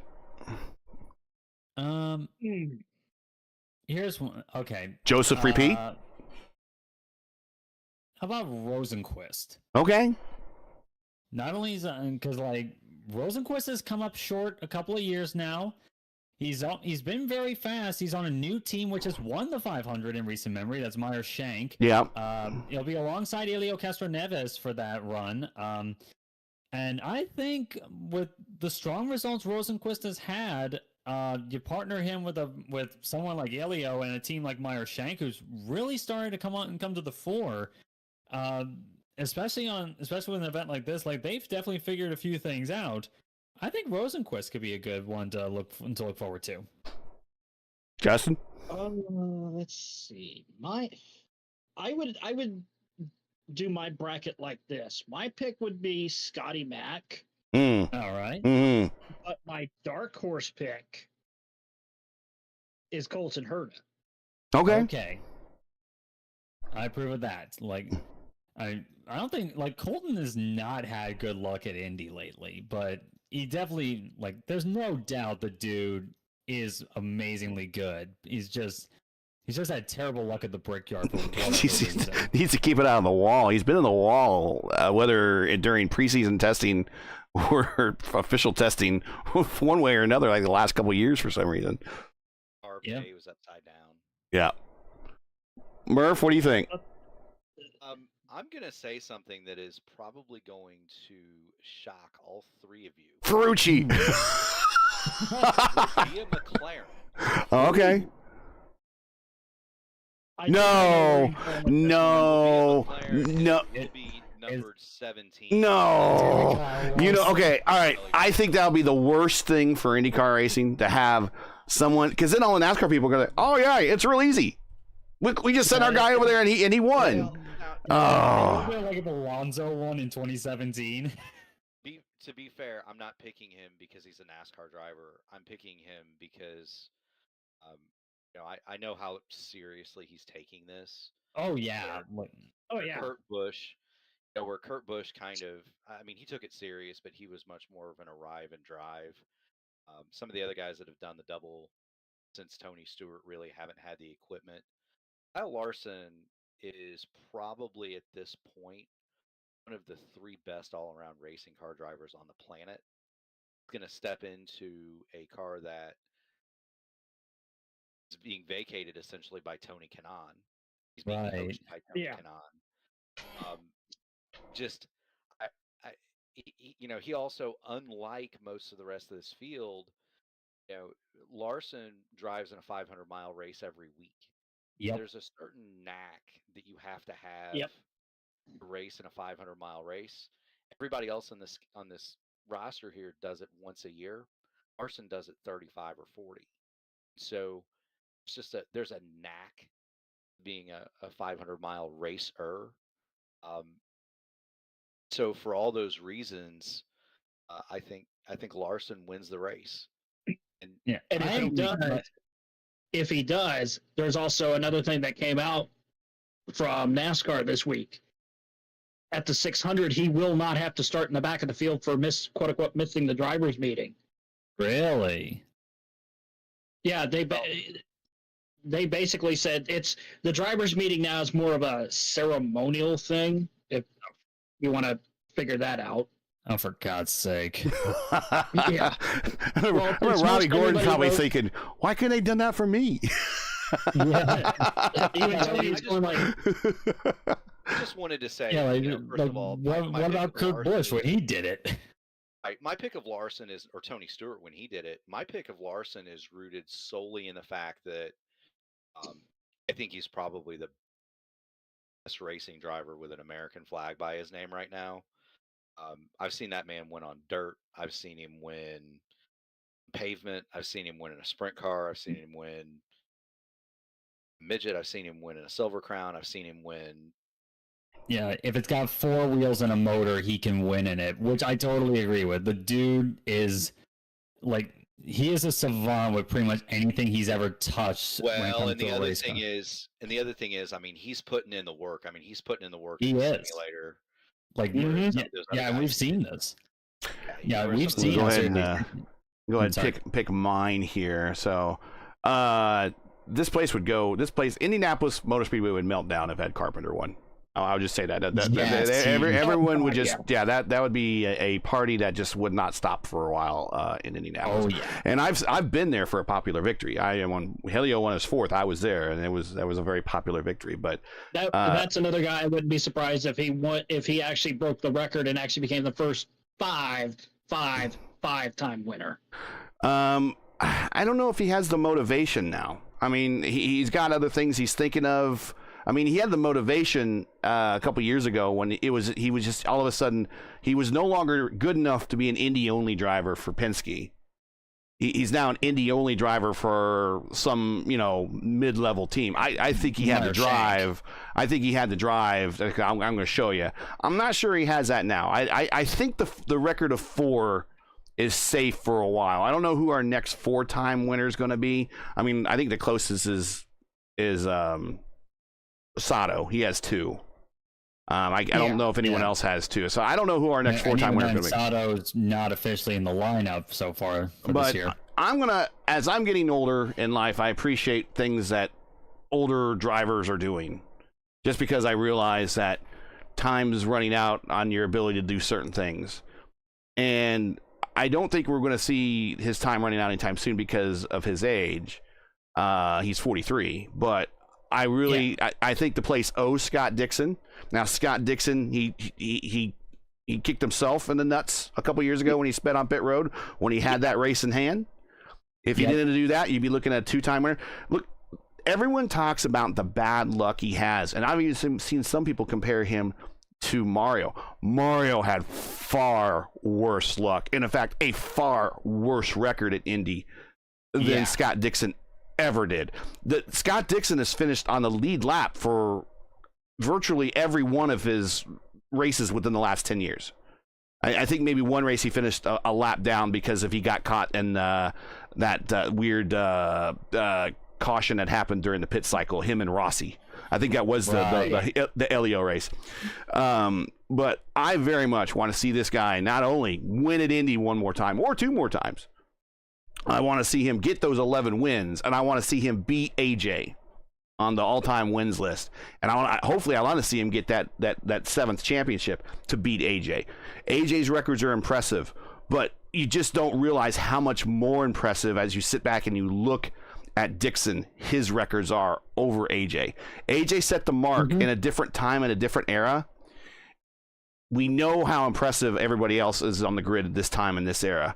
and having Scott Dixon accomplish that in this era, like he chalked up 3 wins at the end of last season. Where the hell those come from, you know? But he can still do it. And I think he has a shot to win another 500. I'd love to see that.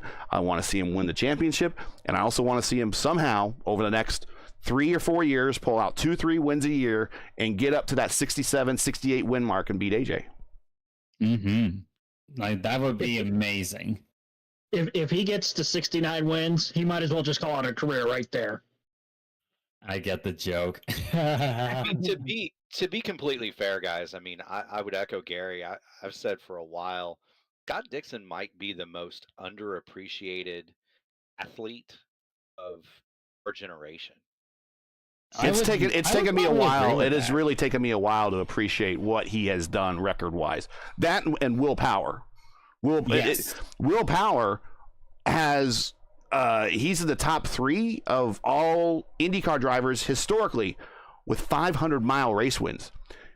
In your neck of the woods, Steven, how many times did he win at Pocono? Not he won at Indy once. He won at California once. I think he won 3 times at Pocono on the 500 there. And this was sorry, what was it? This is Will Power. So Will I mean, Power, so right. the fact that I think he's only second to Rick and AJ and maybe Al. But I mean, he's right up. Put his record he's so the 2 records I look at now that really just as the 2 drivers that I don't think we put enough into their records and what they've brought to the sport is Will Power and Scott Dixon. Yeah, like I would definitely think so. And say what you will about Will Power, the dude can, like, he's proved his longevity as well alongside Dixon, I think. And I think he was a he's little got the- distracted last year between what happened with his wife, and believe me, I get that. But Yeah. hopefully everything on the home front side is okay, and he can come at this season, you know, full bore. But you know, I expect some stuff out of him. But really, my guy of everything is Scott Dixon. Yeah, and you were right on the money as well. It was 3 wins for Will Power, 2016, 2017, 2019. I was there for all 3 of them, Yeah. in fact. Yeah, so like Power definitely found something good at Pocono, and he can find it at pretty much any track for sure. And he's already got an Indy 500 under his belt, And he won one at California. Yeah, he got one at Cali. So and 2 championships as well. So, and this is a guy also in his early 40s at this point. The guy can still compete for championships even in his older age. Now, some may argue that IndyCar is more conducive to it, but I'm not really so sure because, like, you have to still be in top form for this, and that just shows the drive that Dixon and Power continue to have. Yeah. I think I wrote down as Rick Mears actually is the 500-mile king. So if Rick Ravon is still listening, your guy is a 500. I mean, 4 Indy 500s is already a 27% of his 29 career wins were the 500-mile variety. Should surprise absolutely no one. No. Yeah. Rick Mears is the quintessential 500-mile race. Yeah. Yeah, that should be Or no the words question. of Paul Page, he the Oval King. Yes. Now, Will Power is one of 2 IndyCar drivers ever to win a 500-mile sanctioned 500-mile race in 3 consecutive seasons. Bobby Unser won one in 78, 80, and 81. Will Power is the other one that joined him. 2016, 2017, 2018, he won a 500-mile. I mean, again, just putting it in the perspective of where some of these drivers that we're watching today are standing against the greats. To me, though, in terms of 81 for Bobby Unser, I still say Mario Andretti. I would take that to the grave. And 81 and 2001 always have the asterisk for everybody. Yeah. You mean 81 and 2002, not 2001. Oh, 2002. Yeah, you're right. You're right. Sorry. The Paul Tracy one. So let's see. There's the top 5 500-mile race winners. Oh, sorry, I mentioned it. Okay, it is AJ with 9, Al Senior, Rick Mears with 8, Bobby with 7, and Will Power is in the top 5 with 5. So Will Power, the guy you're watching right now on TV, in the same class as Rick Mears, Al Senior, Bobby Unser, and AJ Foyt. Pretty good company. Yeah. I'd agree. Yeah. And it's crazy to think that. It's crazy to think that I was no. Go ahead. It's crazy to think that I was there for. It's crazy to think that. It's crazy to remember that I was actually there for Will Power's first win here in Vegas, the one and only running. I said to myself, he's probably gonna. It's probably just gonna be like 1-2 wins in his career. Then he'll probably go. Jim Guthrie. Yeah. Who's this guy? Yeah. Like, well, How wrong can one guy be? So I was wait. The other thing that kind of ties those drivers together that you just listed off, other than obviously AJ Foyt, is they all drove for Roger Penske. Mm-hmm. Yep. Oh. And people don't realize too, Mears is still involved at a very high level. It's kind of cool. He spots. Yep. The 500. He's up in turn 3. And to watch him walk up to the spotter stand to do that, you've got to walk through the crowd. And to watch him walk up there, the applause and the cheers and the reverence the fans there have for that guy is pretty cool. Mm-hmm. Well, we are about 8 minutes away from the next top split race at 9:15 at Atlanta. Okay. When the 2024 season is all said and done with, what would you like to see for 2025? We don't have a lot of time for discussion, but what new tracks, new technologies, what would you like to see for 2025 when 2024 gets done, Justin? Tracks wise, as much as I'd love to see us go back to Texas, what Kyle Busch said in a media scrum interview in the infield media center at Texas basically tells me that last year's race was potentially the last ever for IndyCar there. And what he said was the rumblings going around as far as the reconfiguration of Texas is what we saw in the first race and what we're gonna see here tonight. It's gonna be another version of high banked mini Talladega. God. Well, I keep saying it. It's a NASCAR world, and we're just living in it. But yeah, that's gonna be a shame. Mark, you got anything for 2025? The thing that I hope for every year is that we have another safe year and another exciting year, and this series has not once failed to deliver that. Mm-hmm. The racing is better than it's ever been. From top to bottom, I can't recall a time in my 30 years of fandom that it's been this close amongst this many drivers. And certainly, Gary, you mentioned it, but the number of truly great drivers we have, I just I want to continue to appreciate what we have while we have it, because I think as 2025 approaches, some of these guys are getting pretty old and they're getting pretty rich. And how much longer does Scott Dixon want to subsist on a diet of celery and carrots, right? How much longer does Will Power want to do this? These guys have all they've done the thing. They've got all the trophies. Certainly if there's a Hall of Fame involving a racing car somewhere, any of these guys are going to be in it. Truthfully, how much longer do we have to see them? And so my wish for 24 and 25 is just to continue to get to appreciate that. Steve, I'm going to put you on hold just real quick, because I know one of the things that I wanted to talk about, and we just kind of got sidetracked on many things, but it was a great discussion. I hope everybody listening has been enjoying. We got a new TV contract we got to get this year. And we're going to see another season 2 of 100 Days of Indy. My question on that one is, what about the other days after Indy? I think they're letting a good chunk of future drama go by not covering after Indy there. And also, I think there's going to be a new documentary team covering that, because I think they had the guys at Vice doing it. Vice guys recently did filed for bankruptcy. So I don't know if that's going to be the same team there. Yeah, I doubt that. So I want to put another sports company in comparison to what they just signed for their TV deal. Is the WWE? Laugh all you want. Laugh all you want. 10 billion.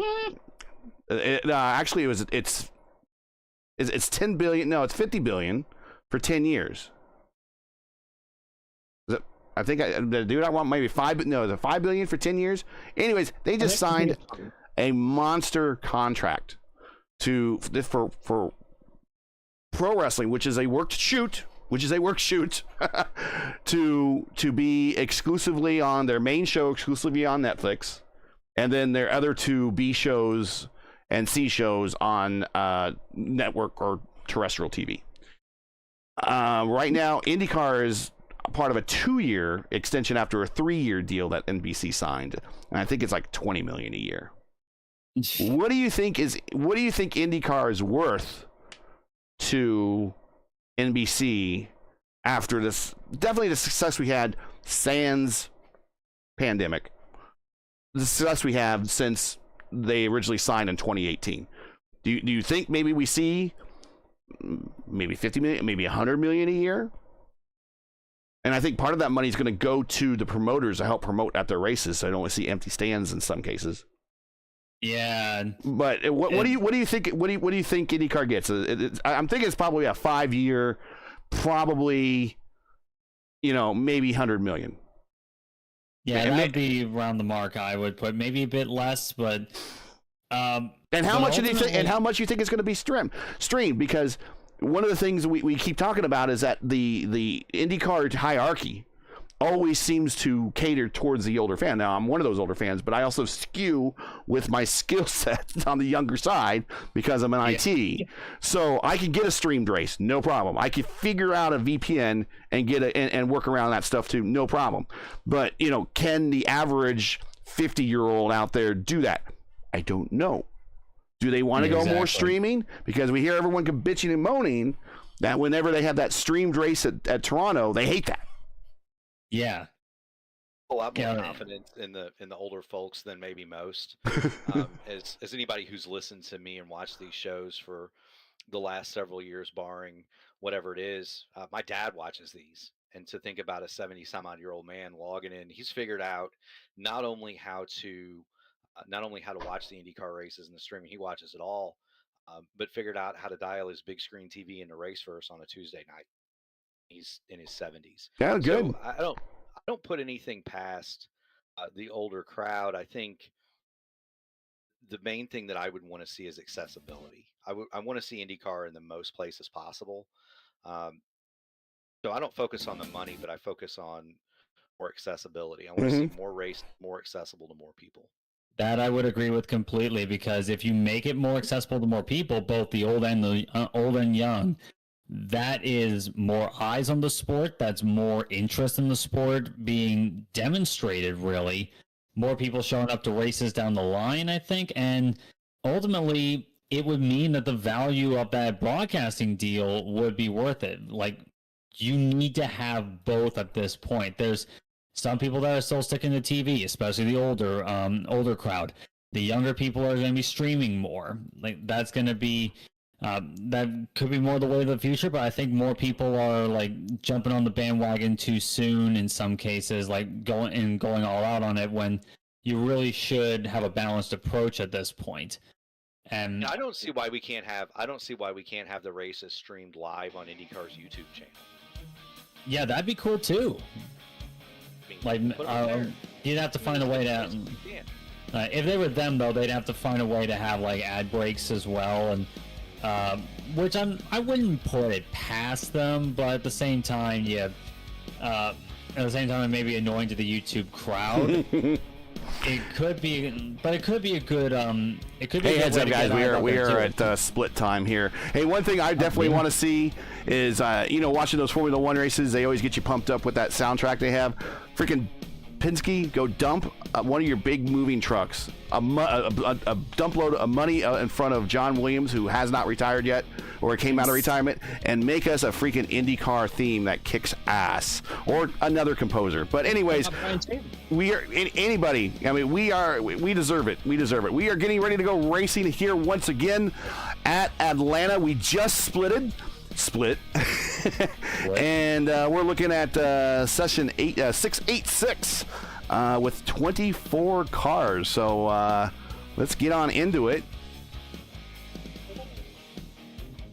I will say, to end the topic of conversation though, what IndyCar needs to do social media wise, can y'all do like what IMSA did last year with the Win the Weekend series, documenting the GTP class? I think you just got to keep suggesting this stuff to them. Yeah. And because like they've got to realize that this stuff is the future. All right, we got a lot of names, new names in this one. We will see Kevin Burrell, the general is here. Yay! Jesper Orman is back. Christopher Demerit, we haven't seen him in a while. He's back. Hey, Nick Sudik is back. Robert Malechka's back. Seb Alexander's back. Trace is back. Quilla. We got Ty Quilla in there. Stephen Lee. So we got some names we're used to seeing. Some new names that we haven't seen before. In this race, special. I have only one question. Is Jordan Worth in there? No. I don't see it. No. Oh. I see Jordan Berube, but not him. Now this guy, the guy that I'm about to mention, is going to absolutely love that I'm mentioning him. Ryan Gavel is in this race. Ryan Gavel is a guy Wait. that I admin the Elite Racing League on the Cup side. Not a noted IndyCar driver, but a very good oval racer. Sneaking in there.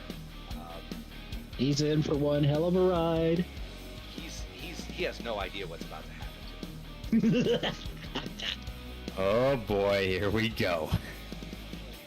Let's jump on into it.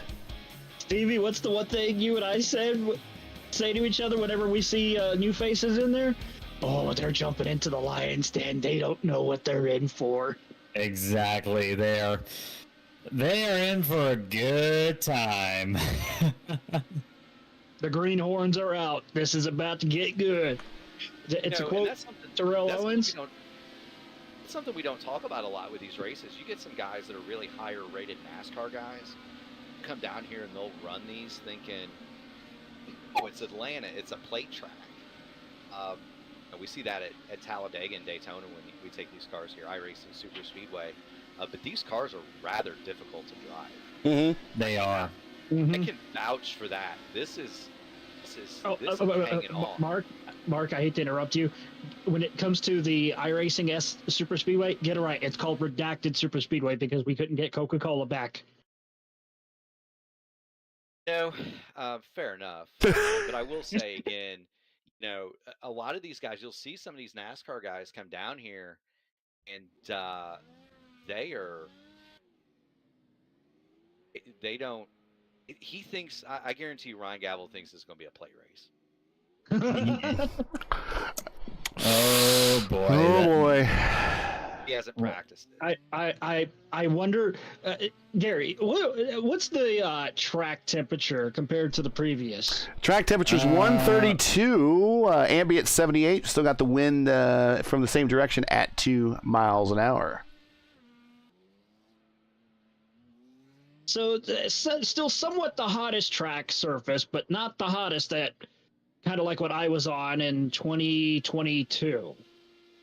But that was on a road course in the Next Gen Cup car at Sonoma, which the track temperature, y'all are going to basically drop a deuce in your pants when I tell you this. The track temperature for that one in just a practice session was between 137 degrees Fahrenheit and 142 Fahrenheit. Oh my God. So you talk about a slick as hell surface. Well, we are 3 minutes, 35 seconds away from going green, setting the lineup. getting the early laps here in for qualification. The smarter drivers are probably warming their engines right now to get the viscosity as best it's going to get here on the virtual level of all that oil. But we got times coming in, 2:32.9 at the top of the chart there. Looks like, yes, we're Orman with some connection trouble. He's actually dropped out of the server at the moment, trying to get himself back in. Might be a bit late for him to be able to get a qualifying run once he does so, but hopefully he's able to make the start. That's horrible because he's entered in the race, and so when the race runs and he doesn't get in because of a connection issue, I believe that penalizes you, doesn't it? It does, big time. That's not right. But currently watching Jordan Barub, P4 right now, with you see on the tree 2:31.5. Just a reminder, as we got everyone here, thanks again for joining us. This is still round 7 of season 1 of 2024, of soon to be known as the IndyCar Oval Series. Tuesday night top split doubleheader coming to you from Atlanta Motor Speedway. Got the same guys in the booth with me before. Got Stephen Larkamp, and we got Justin Petschauer, also joined by former Fixed Series champion Magic Mark Murphy. Murph is not going to be in this one. He's going to lend his skills up in the booth here with us. Once again, want to make sure we pay some bill. We want to thank the guys at 4D Racewear. Check out their made-for-sim racing gloves, shoes, and apparel. Visit them today at 4dracewear.com or click on their link in today's stream description. All right, guys, still a minute 41 here to go. And let's see what we got going. Yep, let's try to find one here. Top of the board, Christopher Demerit in the number 2. Surprising nobody, by the way. Yeah, exactly. Demerit is always going to be one of the fast guys here tonight, and also out on his run, Robert Malechka about to complete his first flying lap. Pulls a wind-up lap there at a 24.3. Now he's going to be going for it here. Yeah, we got Ryan Gavel out there in the yellow submarine. I love that livery. Yep. Never gets old, does it? Nope. Malechka, I'm keeping an eye on him going through 3 and Nick 4. Sudik going to P2. Trey Shadid, P3. Stephen Lee. Here his car draws in. Up to RM3. Robert Malechka the P4. third. Yep, RM3 right there. A team power slide entry. Good run there. Seb Alexander squeaks into 3rd place. Sadiq into 4th. Trey Shadid 5th at the moment. Getting down to the last 30 seconds. Anyone else on their runs? Orman has gotten back into the server. Not in time to set a lap time yet. But, I mean, at the very least, he's probably starting 18th, I'm willing to bet. Something to that effect, I would imagine. Yeah. He's going to have a lot of work to do to pick through the field, but if there's a driver I could trust to do that, it's going to be Jesper Orman, especially since he's loving this combo so far. He might not love it. He might not love it this time. Who knows? Yeah, we'll see how deep his love goes. I'll say that. Jesper's been all over the chat and Discord and talking to me a lot. He's stoked about this. He's had some bad luck so far, but he's been enjoying the mess out of this week as this has played out. This is something that Trace and I actually considered, was starting in the back, just driving around without the dirty air for a little bit. Yeah, without the chaos and the dirty air. And letting it come back. All right, let's get the starting lineup out here. Get some cameras on some cars that are gridding up. There we go. All right, Steven, go ahead and give us starting lineup here tonight from our second race here at Atlanta. Pole position, starting first in car number 1, Robert Malechka III. Fantastic qualifying run for him. And let's see if he can translate that into the win that he missed out on last time. Alongside him will be Christopher Demerit's number 2 machine. Another fast face. Keep an eye on this guy, a former champion in the series. Seb Alexander will be starting 3rd in the number 8. Another guy who almost missed out on the win last time out. Nick Sadiq in the 4. Kind of struggled in the last race. He had a fantastic qualifying run tonight. Let's see what he can do. Trey Shadid will start 5th in the number 5 machine, fittingly enough. alongside the 12 of Stephen Lee, who struggled last time. Let's see if a better starting position does him any favors. Ryan Gavel's number 6 will start 7th, alongside the 16 of Greg Herr in number 8. Ty Quilla will be starting 9th in the number 7. Alongside him, the 13th of Mitch L. David will round out your top 10. Casey Patuski in the number 19 will start 11th. He'll be alongside the 10 of Dylan Murcott. Ben Casals, number 14 machine, will be alongside Lilac Zier in the 15. That's 13th and 14th place, respectively. Jordan Berube will be starting 15th. That's car number 23. Alongside Kevin Herbert in the number 18. Kevin Burrell, a really fast guy, normally struggled in qualifying. He will be the last driver to post a qualifying time in 18th. He'll be alongside Jesper Orman, the guy I'm definitely keeping an eye out for. Coming up from the back, almost won this race last hour. He will be starting 18th. What a job he's got to do. Yvonne Drolette will be starting 19th alongside Rowan Ash, rounding out your top 20 in this race. Then Claude Lassard's number 20 will start 21st. He'll be alongside Christopher Miller's number 21 machine. And the final row of the grid, Jared Woodard and Jack Mara will round out the 24 cars, taken to the grid for another 75 laps here at Atlanta. And already, given the situation, I think this is going to be just as spicy as the last time. Are you ready? Yes, I am. It feels so good to have the virtual helmet off and being here in the booth with you guys right now. Oh yeah, it's great to have you here, dude. I did not want any more. That was the second race I've done here this week. I didn't want any more. I was done. It's a white knuckle ride, and these guys are, God bless them for wanting to go again. All right, it's tweaking some audio, so making sure everyone can be heard in chat saying that we were a little light on voices, so hopefully we can hear a little bit better. On the front row, Power Slide, I5G, IAR, Team Watson, some of the powerhouses up front. Here we go, green flag. Green flag in the air, we're underway again in Atlanta. Carnival! Good start by Mark Caution already! Oh no. What has happened? Looks like Ryan Gavel there. In the yellow submarine. Yeah, I see him there. Ryan Gavel in trouble. Rear wing is gone. That wasn't him, so it was the car to his outside. So, yeah, that was the 16 machine. Greg Herr gets loose on the start, comes down into the 6. He just lit up his tires. Let's watch. Apparently some of these guys don't remember turbo lag is a thing. Yes, it is. No, and not only that, but when you're coming off a 4 over there and coming down into the trioval, Atlanta, unlike most other tracks, you drop out of the banking instead of it being a flat track. Now we got one of those situations. We have one of those situations now that not everybody crossed the start-finish line when the caution came out. So we're going to have one of those. Maybe some people are going to be caught a lap down because we're still waiting for the pace car to get to our leader here. Yeah, Malechka's coasting at 5 miles an hour, just waiting for the pace car to come by him. This pace car is taking his sweet time about it, catching up to the rest of the field. So there it is. Now he finally does so.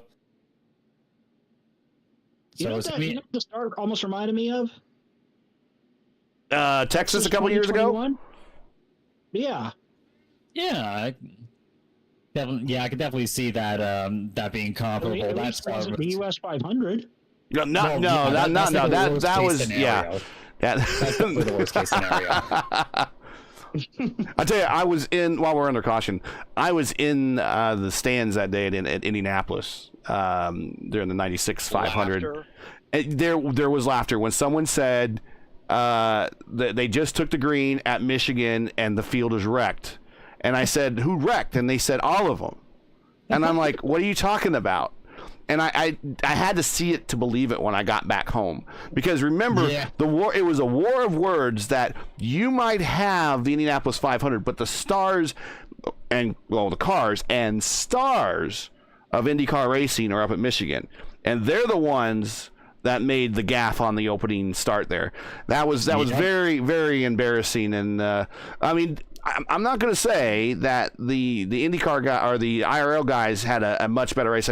I want to say Scott Harrington, about ran somebody over under caution, and he had to climb all the brakes and spun the car out under caution.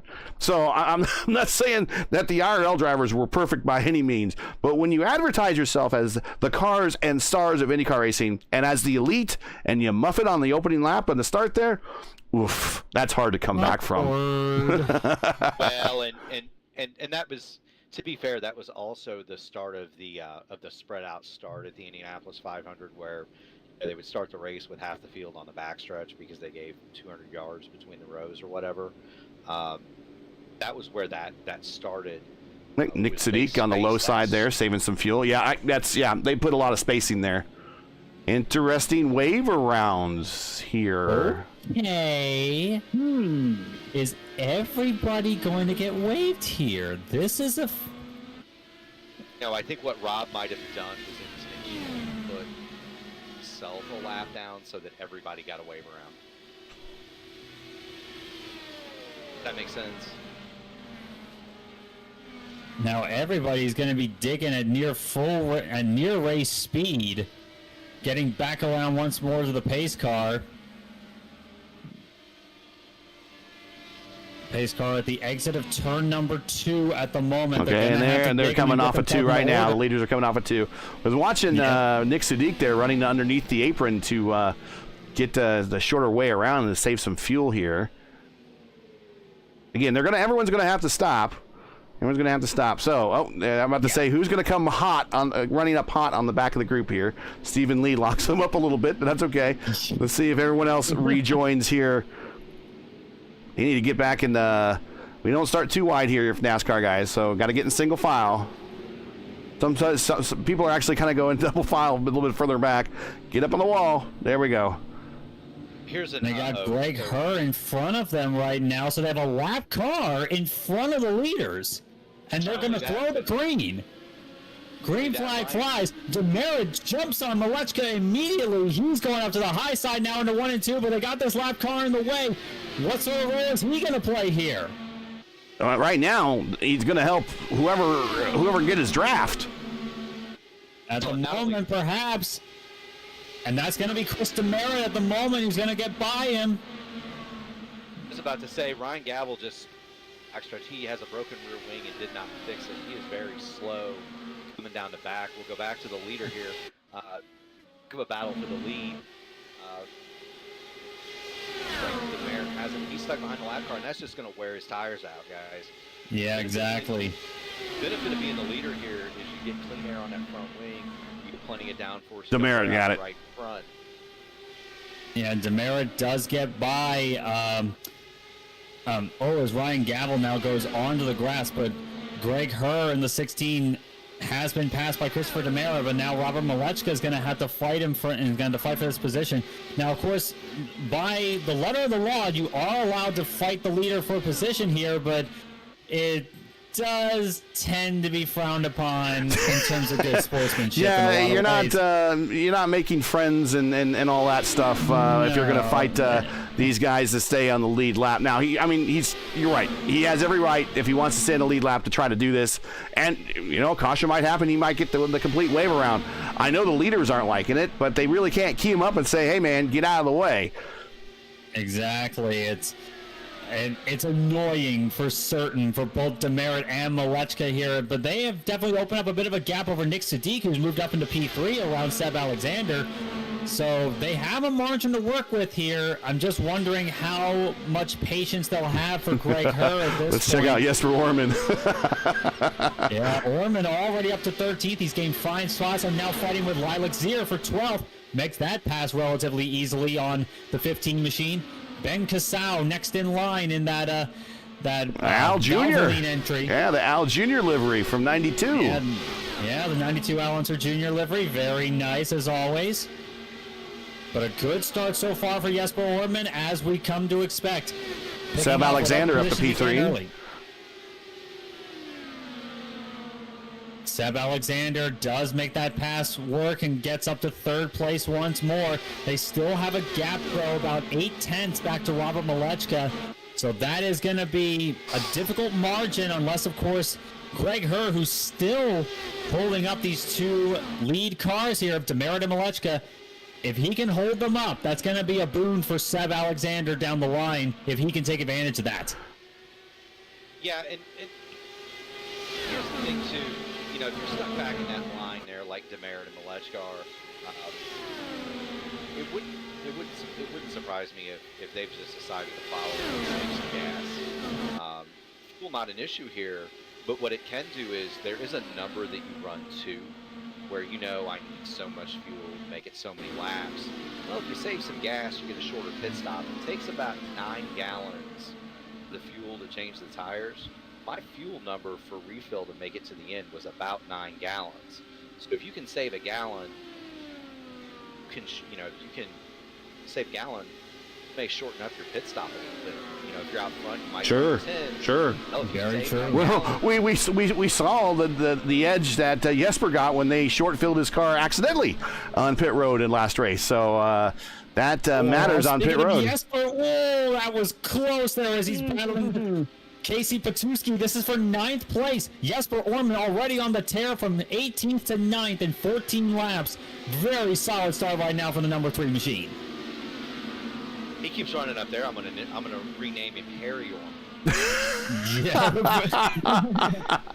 Got a car on the apron. Not sure who that is. That is the Commandant, Claude Lassard there. He is missing a front wing, and he is going to kind of cruise it back into the pits to get that taken care of. But in the meantime, your leader is still Team I5G's Chris Demerit, and they still have the glass car on the lead lap right in front of him of Greg Herr.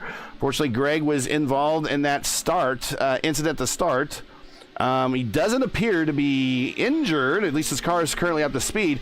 My fear is, though, is I don't want him to overdrive that thing and then come off a 4 or 2. And mostly, well, I guess if you go into 2, you just smack the wall because the magnets bring you up there. 4 is where you get loose on corner exit, and I don't want him to collect one of these 2 guys. If he thinks he can hang on, he should continue racing. But if he thinks he's going to start getting loose and the handling going to go away in that car, he should probably let these guys on by. But I will give a tip of the hat to him. Oh! Demerit in the wall. Demerit kissed the wall. That's going to open the bottom side of Malechka. Malechka's back into the battle here. And that had to be dirty air. I would imagine so. It's happening. Malechka now smelling blood, no doubt. What's happening to Chris right here is that Caution. Trying to see where that is.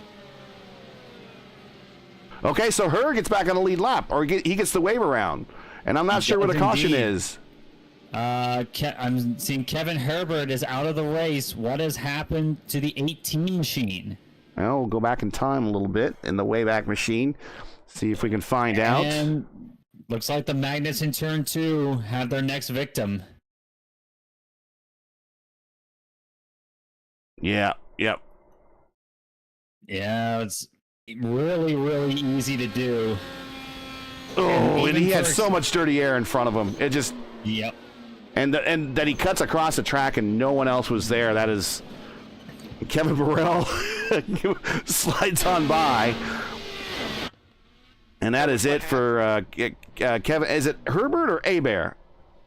It might be Hebert. It might be Hebert. It might be Hebert. Yeah, just thinking of the old Saints quarterback back in the day, Bobby Hebert. But Demerit... boy, needed that caution because he probably has something going on with his car. Definitely could use tires. Everybody locking him up, coming to pit road, trying not to hit each other. And Demerit definitely might have some damage. We'll see. It was definitely a kiss of the wall. So he's going to get the first spot. Then it's going to be Robert Malechka and then Seb Alexander in the third spot. Here we go. Everybody hitting their perfect on the spots there. Up on the jacks, pneumatic jacks these guys have. They stick in an air hose. Jacks shoot out the bottom. Here comes Jesper Orman. Did he make up any spots? I think he did. But Demerit out first. Malechka second. Alexander third. Sudik fourth. Trey Shadid, your teammate there, Murph. He is in fifth spot. He's been out there all day. Stephen Lee maintains sixth, and Jesper Orman up to seventh now. Mitch David He is up to 8th.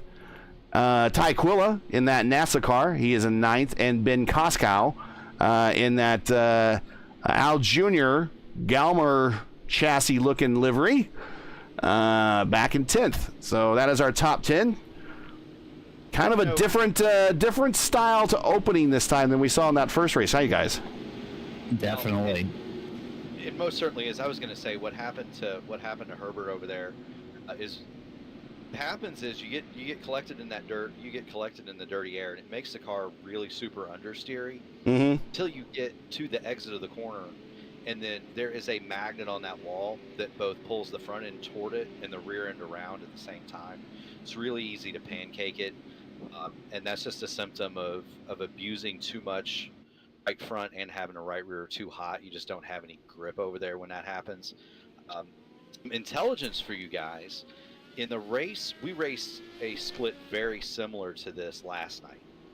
And Stephen Lee had some contact with Jesper at the very start of this race. We had a very upset Scandinavian. I have a lot of Scandinavian blood in me. I know that blood gets hot very quickly. Jesper was not too pleased. Jesper Orman, one of the nicest gentlemen that you'll ever speak with and talk to and race with. But he was none too pleased last night with Stephen Lee. And so, as it always happens in racing, right next to each other again. How okay, you're the driver here, and we just call the action. How much does that run through your mind when you're coming up to this restart? Can you say I can definitely trust this guy, or I'm going to give him a little room because of recent history? Depends on who it is. If it's somebody with a long history, absolutely, I'm 100% more careful around him. You guys probably saw that in the first race with somebody who was having a little bit of difficulty getting by. Roles are reversed here, so Jesper is behind Steven, so it's probably not going through his head. If it's somebody you've got a long history with, as we come back to green, you're probably thinking about it for sure. Going green, coming to lap 23. Good start by Chris. Fantastic start by Demerit there, and already I'm looking at and Orman's on the attack already. Down on the low side in the turn number 1. That's P6. Orman making the moves we all expected of him. Yeah, I bet you he's kind of relieved to get that one out of the way. Yeah, that was a good one to dust off at the moment. And next up on the chopping block will be Trey Shadid in the number 5. You gotta get while the getting's good, boys. Gotta get exactly. while the getting's good. Well, there's only so much good on these tires before the goodie wears off. 2 laps. It's about 2 laps. Pretty much. That, you're feeling it. As now Orman takes a peek down low on Shadid, not quite there yet. They also have Nick Sudik in front of the 2 of them. So this is going to turn into an interesting tussle as Demerit still holds the lead over on the left guy. He got a fantastic start there. Jesper has a run. Look at the inside of Trey Shadid going into 3 and 4. Oh, and he's got clean air, at least on a set of one set of his wings. Oh, wow. I think Demerit got loose coming off the corner and shot to the inside, recovered. Amazing. Not sure what happened there, but he shot to the inside. I think Seb Alexander about gets pulled into the turn 2 magnet. Yeah, he almost did there. And Nick Sudik, Trey Shadid, Jesper Orman. In fact, Orman's gotten around Trey Shadid. Now he's on the attack on Sudik down to the low side. Jesper Orman, the man on the mission right now. Next up in line is Seb Alexander. It's his teammate. I don't think Seb's gonna. I don't think Seb's gonna hold him up any.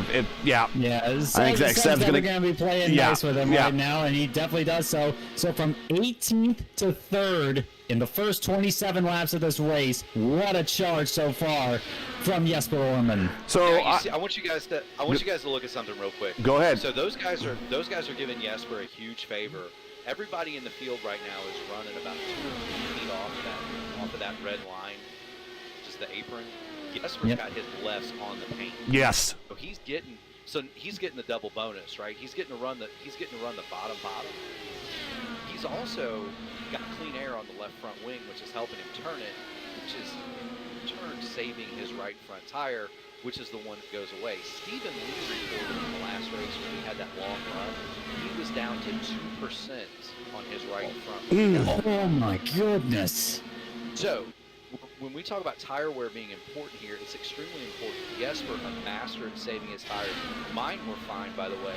What you're seeing with Chris Demerit is he's either got the weight jacker, he's either got too much weight jacker trying to save the right front, or he's got too much rear bar in the thing.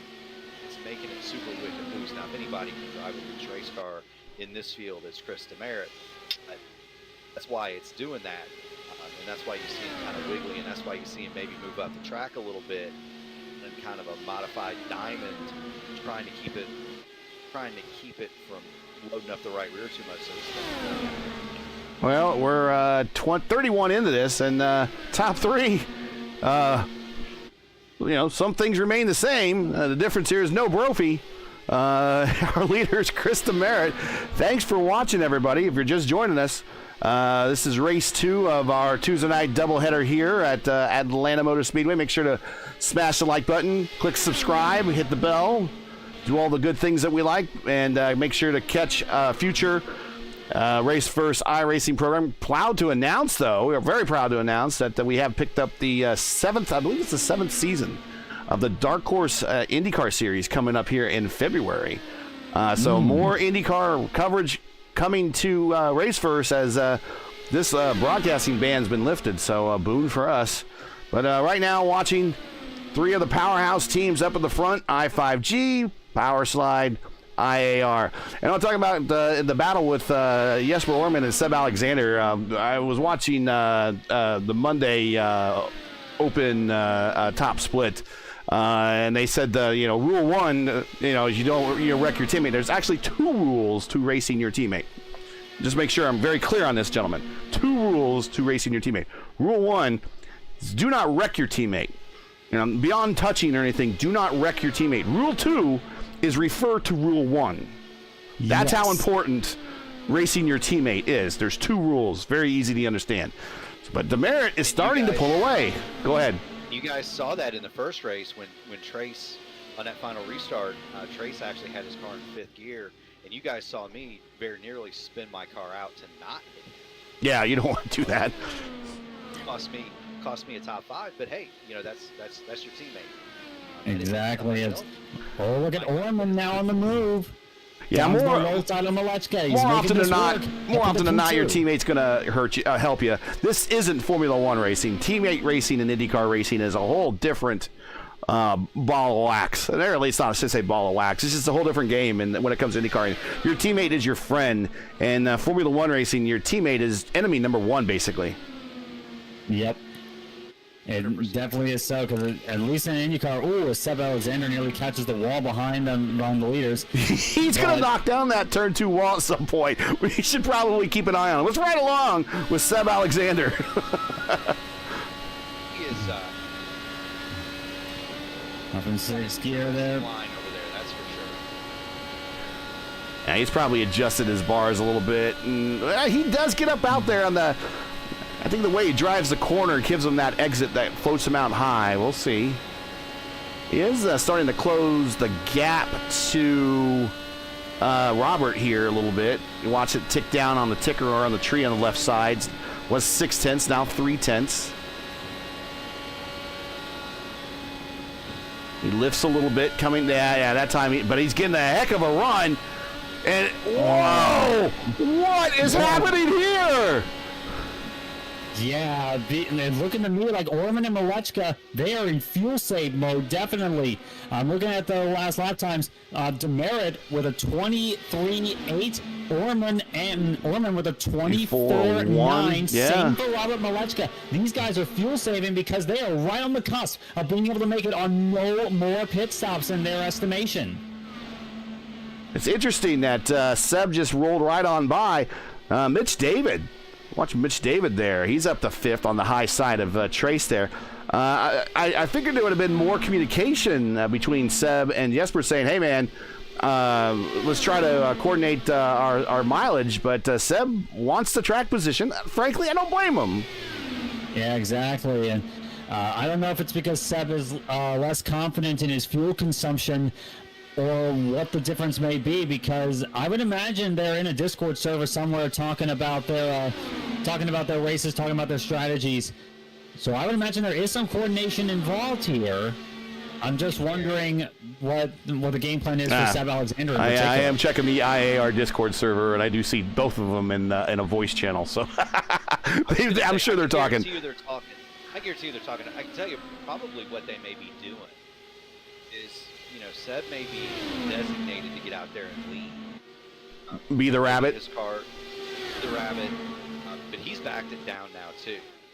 So, to me, and that's something Trace and I've done. If you guys recall, we tried to make it in Phoenix, doing that exact thing, and we came up flat short. But it's exactly right. Look, I mean, Seb he got out front. Now he's backed it down. So yes, we're in draft. Let's go back to the next closest battle on the racetrack. P11 there is Casey Patutsky, and he is behind Ben Koskow in that Allenser Jr. livery. And, wow, Nick Sudik, my man Nick is either he's gone to fuel save earlier than a lot of other people. He is, or he's suffering tire wear a lot more than others, because he is back to 9th. He's down 5 spots from where he started. He was up among the leaders when we did the restart of this stint. We're 24 laps into this stint. Yeah, and barring something we may have missed, I wouldn't be shocked if Sadiq is also going into fuel save mode here, because again, we're he's smart. Right on the cusp of being able to make it on mileage. Yeah, he's smart. He is very smart. I can tell you, he was one of the people in the first race and even last night that did kind of wear their tires a little bit quicker than some others. He's also extremely smart. If you're gonna save fuel though, you'd like. Krista Merritt had a moment coming off of 4.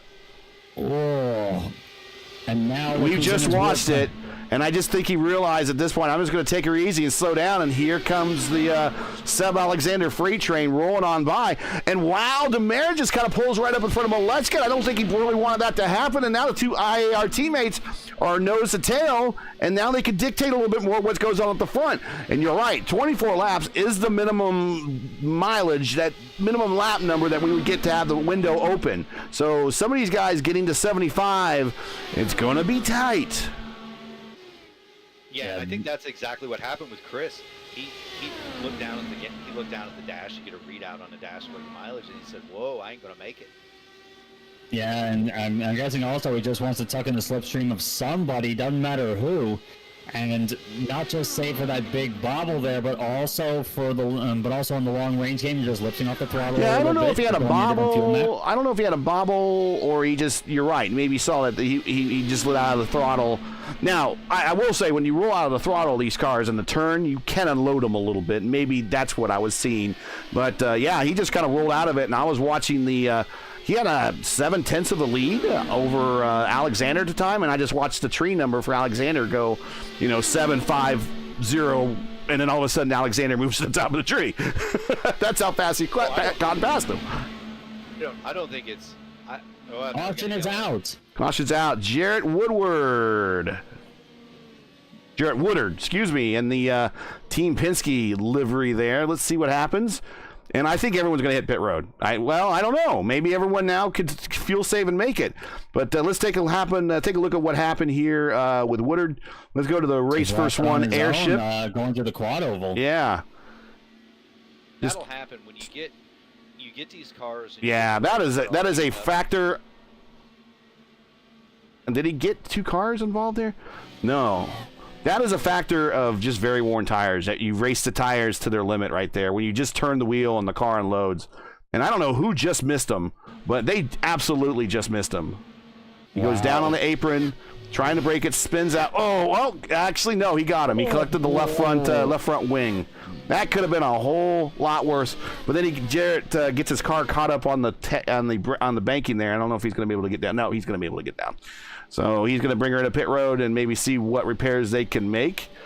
Oh, big lock up there from Seb Alexander. Alexander missed his box. Alexander missed his pit box. Oh no. He's still struggling to find it.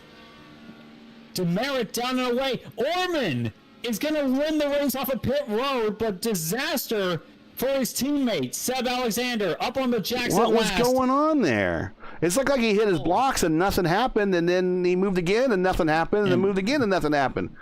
Yeah, he locked up for certain. That's one thing I noticed with the setup as well is that it is so easy to lock a brake when you're trying to come down the pit road. Even at low speeds, it's so easy to lock up that brakes and miss your spot and miss your box. And I think that's exactly what happened to Seb Alexander, and that is utterly disastrous. So there's Dylan Murcott, the 10th ranked car in this race, actually. He's the one that lost one of his front wing elements in that last incident. So he is back underway. We have 18 cars on the lead lap. Last car in the lead lap there is Jack Mara in the Ralph Food for Less entry that used to be driven by Richie Hearn, Lionheart participant of ours.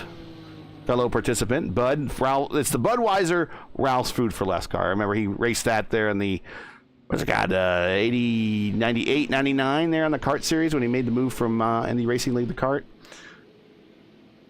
De La Pena Racing. Yep.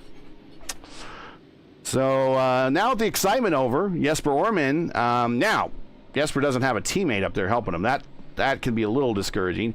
He is now P1, Demerit P2, Malechka P3, Mitch David up to P4, Trey Shadid P5, Stephen Lee is now P6, Ty Quilla is P7, Nick Sudik. I think he's going to get a little bit more aggressive this time on this run. He is P8, Koskow is 9th, Patutsky is 10th, Lalek Zaire is in 11th. Jordan, I'm going to butcher the last name, Burby. Hopefully that's right. He's sitting there in 12th. Seb is now back in 13th. One man we haven't heard, and I'm not quite sure what's going on, maybe just hasn't had the reps that he wanted, is the general, Kevin Burrell. He's back in 17th on the lead lap, but maybe he's just biding time. Maybe we'll see him get real aggressive on this stint because time is running out, less than 25 to go. Thanks for joining us, everybody. Make sure to click the like button. Make sure to subscribe. Also, we are taking donations for our 2024 broadcast season. Make sure to hit our GoFundMe, and the link. The link is in the description. And donate to our broadcast and the broadcast team here. We surely would appreciate it. Getting ready to go green. Jesper Orman is your leader, in control of the field. Pace car down and away. And here we go, fellas. Orman from 18th to the point. He leads the way. Green flag flies. Demerit staying in his wheel tracks, though. Same for Robert Malechka. They've opened up a bit of a gap over Mitch David back in P4. But Orman leading the way on a configuration he absolutely adores. And I was wondering how deep this love went. It seems pretty deep so far. But Demerit taking the fight to him. Looking to the high side now in 3 and 4. Yeah, I think he wanted to go low, and Jesper says, kind of gave him the, get a little bit of the Pruitt fade there. Yeah. High side can work for Chris here, but it is treacherous. It is slippery up there. Treacherous. Well, check out Mitch David and Trace side by side. That's for P4 back there as Trace Shadid gets the pass done on Mitch David, moving up to 4th place. Can he run down these leaders as they fight each other? Demerit looking everywhere on the high side there, but like you said, Mark, he's got to be careful with the greasy tires here and the hot conditions. Georgia doesn't forgive in a lot of ways when it comes to the summer temperatures in general, and that's especially true on the speedway. And Malechka's going to be asking, haven't I seen this before tonight already? Yeah, like, am I getting deja vu here? As Demerit. Watching Chris Demerit come off the corner, guys, his right rear is hung out. Now, it's probably not going to mean anything right now, but that's going to show up in about 10 laps. Meanwhile, Trace has had clean air now for 2 or 3 laps. That's going to help him. He's going to push right back down on the back of Robert Malechka, and he's bringing David with him. We're about to have a 5-car fight for the lead here, fellas. Yeah, this is going to be quite the tussle so far. Orman still holding on to the point. That car coming off pit road right in front of the leaders. Oh, as Malechka gets a monster run on Demerit down to the low side. Oh, and same on Orman as well. Almost runs into the back of the number 3 machine, does Robert Malechka, but he moves up to 2nd place. Now he's going to be looking to make the run on the high side the way Demerit had. All I got to say is I'm glad I'm up here with you fellas. Zero. That was a Okay. crazy move from Robert Malechka. It's going to pay off for him. He goes to the high side of Jesper Foreman. Jesper's not going to give up the bottom. I don't. Definitely not, but Malechka gets a great run. They're still holding it side by side through 3 and 4. Malechka with the launch off the corner. AJ Musselman says in chat, been there, done that. Olivia Hayward says that Lilac's name is pronounced as one syllable, Zier. Zier. Yep. Yeah, in fact, Back in I 15th. recall racing against Lilac Zier a long time ago in the past, but the margin last time at the line, 1/1000th of a second. Ty between Quilla up to Foreman and 6th. Malechka. Yeah. Watching also further a little bit in the back here. We're going to have a 6-7 car pack here in just a minute. The way these guys are fighting, look at Tracy did now moving up on Christopher Demerit down to the low side. This just got feisty here as we're working just under 15 laps to go at Atlanta. You know what? We've seen this kind of racing here in a stock car before. We need the viewers to keep in mind, Chris Demerit's last lap was 229.7 miles an hour. These guys are absolutely hauling the mail through here. This is There you go. You see last laps there on the tree. Orman 229.7, Malechka 229.7, Demerit 229.8, Shadid almost a 229.8, David 230, Quilla 231. These guys are getting down to business, fellas. Absolutely flying on a track a mile shorter than Indianapolis, but they're going just as fast as they would at Indy in the real world, as we were talking about on our little podcast segment. Oh, 3 wide. Oh! Nolan Demerit splits the difference there. He's going to get a monster run of a turn number 4, and he's going to lead this lap for sure. He definitely does, and he clears Jesper Orman. Wow. Here comes Malechka trying to take advantage. Excellent car control, and Malechka's thinking about, yeah, I'm going to slide around down there. Nope, not going to do it. Discretion being the better part of Valor. valor. We still got 10 laps to fight this out. Side seat goes to David here, but once again, I am extremely glad that I'm up here in the booth with you. So, yeah, you're right. Mitch David is in that Seb Alexander seat from the last race. He's looking at a possible, second split top split second race or whatever at 9:15 here. Victory if these three race each other too hard up front and wreck each other. Yeah, I mean, these guys are some of the best in the game, but there always is that moment where someone might overstep the boundary a little Or bit. the infamous net code. But these guys, True. these three right here, they're as stout as they come. Oh, yeah. Put Trey Shadid up in that group too. On a good day, I might be able to be up there, but these guys are three of the best in the business, and you're seeing why. Can they go? Let's go to the outside of Chris Demerit, and Jesper's just, he's right there. Malechka, Here he comes. what a run on the high side. Robert Malechka clears Demerit, and so does Orman. Demerit had a big bobble there Yeah, on the low side. he had to lift a little bit. And that's going to open the door. Did. That's going to open the door for possibly Mitch David then to kind of get into the this battle. He's well within the draft envelope. He's well within the draft envelope. He is. He's working at high side too, fellas. He's higher than anybody else we've seen so far. I could not run that line. I'm a huge fan, as Gary knows. I'm running the high side. Mitch David had his right rear up on the wall through 1 and 2 the last time he was there. They are just running at the ragged edge right now. 7 to go at Atlanta. It's Robert Malechka, Jesper Orman, Christopher Demerit, Mitch David, Trey Shadid. And this ain't over. Not by a long shot. Who's crept back in the picture behind Trace? It's Nick Sudik, who very, very fine driver in his own right. I don't know, fellas. I don't like the looks of Demerit. Not for any other reason other than his right rear is hung way out there. You guys watch it. Yeah, watching this battle with Trace and Nick right now. Nick got a good run. Almost decided to stick it in there. Going into one, decided against it. Sadiq now looking to the high side on Trey Shadid. Trying to Good get the run. launch off the corner, and he does so. Running wheel to wheel. Hey, Into turn number 1. remember me talking about Kevin Burrell at the start? Check out P13. There's the general. Yep, Burrell Not only picking up positions, but he's also Car on the getting wall, close to backstretch. Oh, Jordan Barnaby. This might, if he keeps going, he needs to keep moving. Still going. He needs to keep moving. But this, if we go caution, that might be the race. We're in that kind of gray area. Meanwhile, we're battling hard still. Oh, Robert takes a pick to the inside the block to run by Demerit. Big block on Demerit. Orman trying to set something up. Can he get the launch? 3 to go. He's going to make it back to pit lane. How these guys are going to make it to this last no idea where they're getting. Oh. Yes, climbs to the high side of Robert. Yeah, I see what you mean there with Demerit. He is really struggling right now, trying to keep pace with them. He's running up dangerously close to the magnets in turn 2 as we keep calling them. 2 laps to go this time. Demerit, I think, got squirrely off of 4. I swear I saw him get. I swear I saw a little weave there. I think he did. But in the wall. Demerit catches the wall.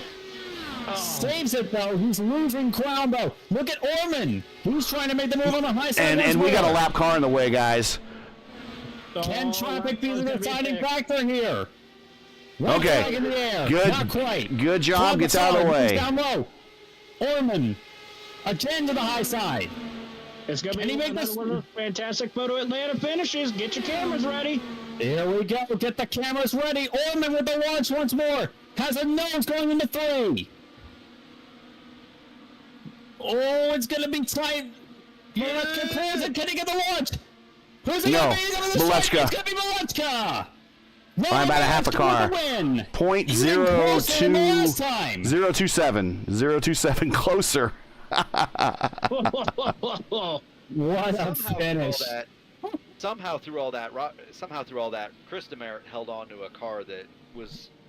That was bad. His car was evil at the end there. His car was evil, evil, evil. Hopefully he's in the interview room. We want to ask him how evil that car was. Oh, my goodness. But Robert, I think he's just going to come in and park it. He's got no donuts for me, man. I'm just going to act like I've been here before and just park her. Got to give 2 shout-outs before we get in the interview room. Nick Sudik brings it home 4th. What an amazing charge! Oh, here he that goes. Guy. And Mitch David. Yeah, Mitch David. Good on him. David P5. Good job on him. Really good job, fellas. Fantastic racing at Atlanta. We were kind of worried that it wouldn't be as spectacular as we were hoping, and we were just going to be counting the speed here, but not so. And the win goes to Robert Malechka, and what a style to do it. Well, let's take a look at the final standings before jumping into the interview room. Robert Malechka III finishes first this time. We're Jesper Ormond. Same spot. But hey, you know what? If I can go 2 for 2 and finish second each time, I'll take it. Christopher Demerit, he had a bad, ugly car there at the end there, finishing 3rd. Showing Nick Sudik 4th. I'm not sure if that's right. Mitch David 5th. Tracy did 6th. I guess Nick did get up to 4th. At least I'm seeing on two different screens here. So congrats to Nick. I don't want to short him any. He came back from pretty deep in that top 10 to get up to that 4th. Mitch David, great run for him in his first time on the top split broadcast. P5 Tracy did 6th. Ty Quilla 7th. Seb Alexander recovers from that bad pit stop. And unfortunately, we feel for him there. Finishes 8th, though. Patutsky, 9th. Stephen Lee, 10th. Kevin Burrell works his way up to 12th with Ben Cosgrove in 11th. Yvonne Drolet is 13th. Zier, 14th. There you go, Olivia. Jack Mara is in 15th. Dylan Murcott, 16th. Ryan Gavel, 17th. Greg Herr, 18th. Jordan Burbre, I'm hopefully again saying that Berube, I'm hopefully saying that again right. 19th. If it's not, just let us know on the Discord and we will correct it. The Commandant Claude Lassard there in 20th. Jarrett Woodard 21st. Kevin Hebert in 22nd. Christopher Miller in 23rd, and Rowan Ash 24th. We had great races both times around, guys. 26 cars first race, 24 cars the second race. really can't ask for really much better participation than short of having 26 in each races. Thank you guys for all you guys that showed up tonight to be part of this and making it a good show for all of us. Let's take a look in the interview room, and there is Chris Demerit. Let's bring him on up. Chris, we got you in here. How evil was your car at the end there? It was evil in the fact that I didn't have enough fuel in it. So okay. Oh, yeah. So that's why I just randomly short-fueled it. Yeah, that's why I just randomly disappeared from the low line. Yeah. It would have been fun, but I was trying to push at the end, but I couldn't get back to him anyway. It looked kind of from our point of view that you might have had your hands full, but when you're also trying to throttle manage, we do know that when you lit off the throttle on these guys, it does kind of unload them in the back sometimes. So you're doing some throttle management to manage the fuel to get to the end. And so I'm glad we got a chance to talk to you about it, because from our point of view, it did look like that you were having a heck of a time out there. But I mean, you still managed to bring it within a half second of the win. You dominated a good chunk of the race. So I mean, overall, just not enough fuel there at the end to really make it worth a run at the lead. Yeah, I barely made it to the check-in as it was. And I mean, when you put it in the lower fuel map and everyone else is going flat out, you need to really wheel it to keep up with them. So it's a double whammy right there. But yeah, it was pretty fun. I just wish I could have been more in that battle towards the end. Nature of the beast, sadly. Yeah, nature. It was like that in that first race as well. So congrats for surviving, bringing her home. We go to let you do some shout outs, because we know you got some teammates and some people you want to thank, so go right ahead. Yeah, I thank everyone at I5G for being awesome. Yeah. Okay.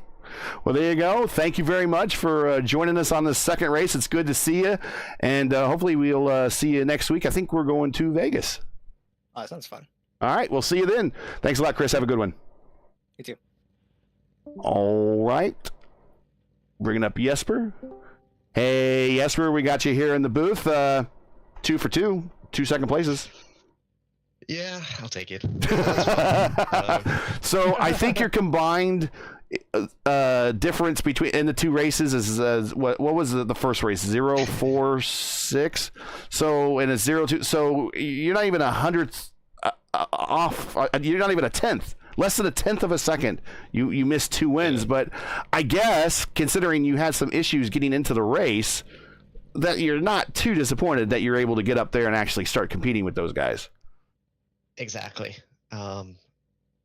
Seems like my VR headset is giving up or something. I need more time now to join a session because there's all kinds of problems. I have that problem all the time, man. We'll talk later, but yeah, that's one of the big problems that I had too. But once you got everything working, you started moving.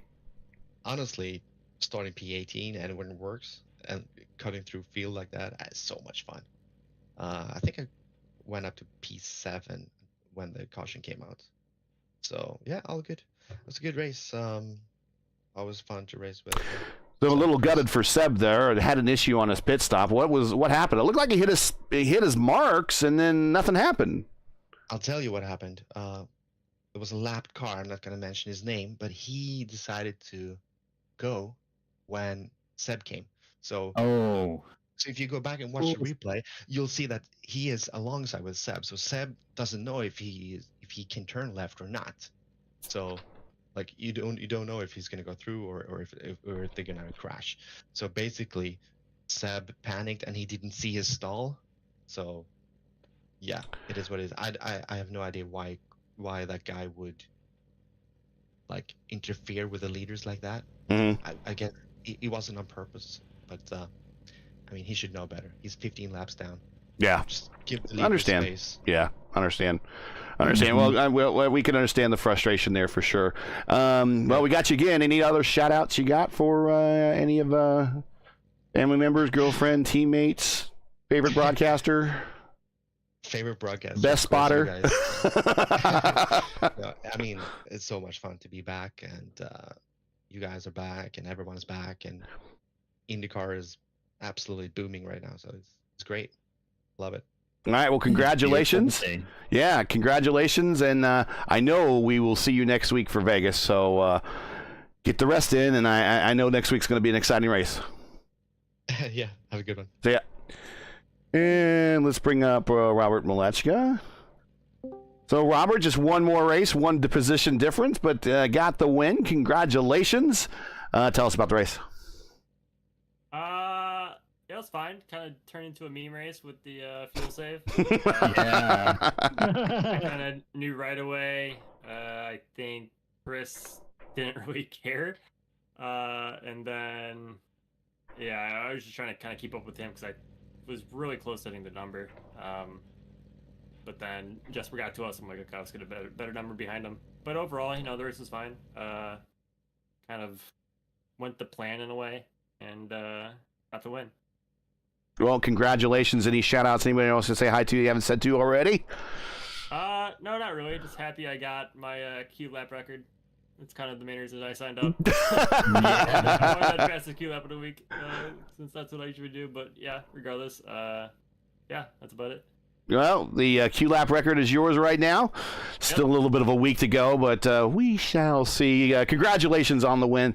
Thank you very much again for everything you do for the community and being the manager and liaison there. We know that is a thankless job. Thanks for having us back. Thanks for playing along tonight, and we'll see you next week at Vegas if all things go well. Yep, thank you guys. See you next week. Yeah. All right, well, we do have Nick Sudik here. We'll just go ahead and bring up Nick, surprise him here. Nick, a heck of a run for Nick. He started fourth and ended fourth. Let's bring him on up here. Hello, Nick. You're in the booth. We're just going to bring you up because we got a little extra time. But you started fourth, finished fourth, but, man, you had to drive from the back half of the top 10 back up to that spot there at the end. You must have just said, you know what, full send. Yeah. Yeah? Everybody was talking about fuel saving. I was in the camp with Rob there trying to save, and then I was maybe a little too conservative at the time. Dropped back a little bit further than I wanted to, but we noticed that.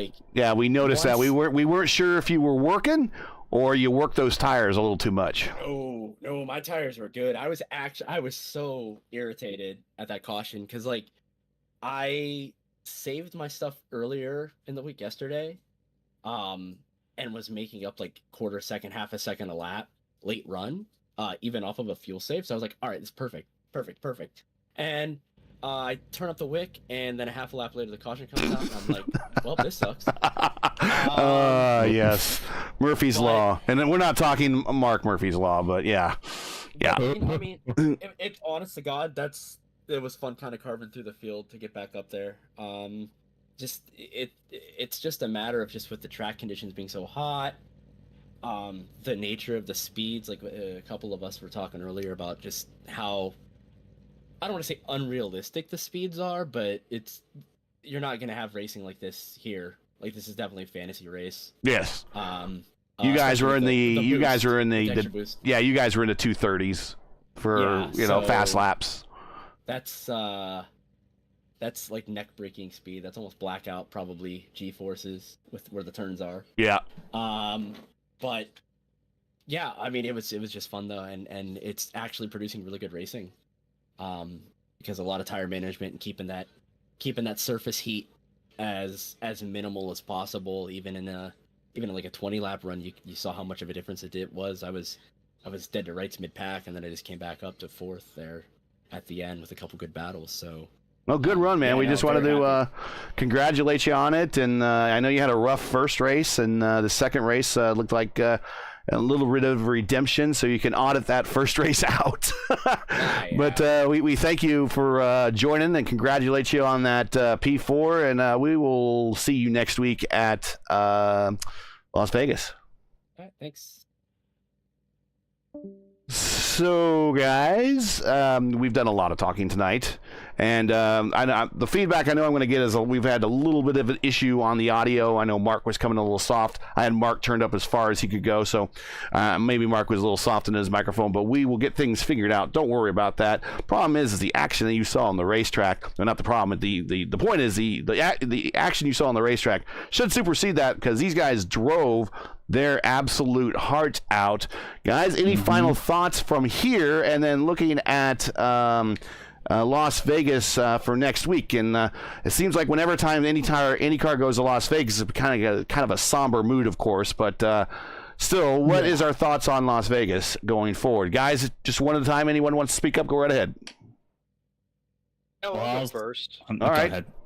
I'll go first. You know, the last time we were at Las Vegas, Gary, you were interviewing me in Victory Lane. So you're right. It is somber when we go there. It's at the same time, it's also a really cool track. It's very much like this one, where you can see some pack racing. You can see some tire strategy. You can see some fuel strategy. You'll remember in that race, Chris Wellheight ran out of gas coming to the start-finish line, and I nosed ahead of him. But tonight was exactly what I thought we would see. This was wilder than any 8-second ride. My knuckles were white when I got out of the car from the 7:15 race, and it just proves how really, really awesome good these guys at the sharp end of this grid are. And I feel privileged to have called it with you and Justin and Steven. I got to shout out and thank my sponsors, not only RACEWEAR, but also Black Magic Designs, Warriors for Peace, and Admin Box, and just so excited, happy that we're back, and that I can be doing this again, both on the track and in the booth. Tonight was wild. It was fun. It was crazy. It was great. It was all of those things. I can't wait to go to Vegas and enjoy racing this car some more for the people out there, because it was a lot of fun. Yeah, and I think the thing for me is that what tonight definitely confirmed is that we missed a lot when IndyCar on iRacing was taken off the air, as it were. There was a lot that we missed. There's a lot that the audience missed, and this was a fine demonstration of what it was that we missed. And we're definitely more happy than ever to have it back in the fold. I definitely think that it's been one of those. Tonight was one of those events that definitely showed what the IndyCar community has to offer, what kind of racing it can offer, and how amazing it can be. And I expect nothing less in Vegas as well. Vegas, despite its somber reputation amongst the IndyCar community at large, it tends to put on good racing in the virtual world, and it definitely would make up for. The somber mood definitely turns into what it can be on the virtual track, and that's often very, very good. And I'm sure Mark can definitely attest that he's definitely had some good times there too, and a lot of people can as well. And they say what happens in Vegas stays in Vegas, but it's good to show it to the world. I'll agree on that. And of course, the racing tonight will be vastly different from what we saw tonight. Going into my hometown track of Vegas next week, but you're still going to get some amazing racing. Probably a little bit much better than our stock car counterparts, but that's besides the point. Yeah, so we always take little truth hurts. Truth hurts. Indeed, it does. Go ahead. With IndyCar back on iRacing, it's incredible to see that we've regained popularity out of nowhere, almost seemingly overnight. I hate to say it, but hey, I'll take it. It's a good thing. I'll take it. And all these guys, all these new folks, all these new fans, all these new drivers, they got to start somewhere. So I'm glad that everyone is taking a hack at it, and I hope they stick with it. Real quick, this is the last doubleheader we'll have this season. We do not have one planned for next season, but whenever iRacing Super Speedway, Daytona, Talladega show up on the schedule. And maybe we'll do another super doubleheader of this one as well. We'll see. It seems like a little less pack race and a lot more strategy on this Atlanta race, though, at least on this config. But certainly when we get to the pack race tracks, we will definitely do doubleheaders. Those seem to be full of entertainment. But the schedule for next season has been submitted, so we're probably looking at. If you go to the iRacing forum, you'll find that there in the road racing section, IR18. Iowa, Charlotte, Kentucky, Auto Club, Nashville, Gateway, Homestead at Night, Pocono, Chicagoland, Phoenix, the correct Phoenix, Texas, not the correct Texas, and Indianapolis. Notice there's no road courses on that because the IndyCar Oval Series is going to be 100% oval. So when we go to Okayama here in a few weeks, that'll be the last road course race that we'll be seeing on the fixed oval side in a while. So just want to let everyone know about the double header. Thanks for staying around, but this is kind of one of those rare things and on a rare special event, and tonight kind of worked out in our favor. So that's it, guys. Thanks for everybody that's hung out. Podiums, let's see. First race was Brophy, Orman, and RM3. Second race was RM3, Orman, and Demerit. Great job, guys. Survival of the fittest right there. Join Steven, Justin, and myself again next week for round 8. Gosh, well... Yeah, we just only pick up 3 weeks ago, so. But the Tuesday night IndyCar Oval Series top split of season 1 of 24 as the series moves to Las Vegas.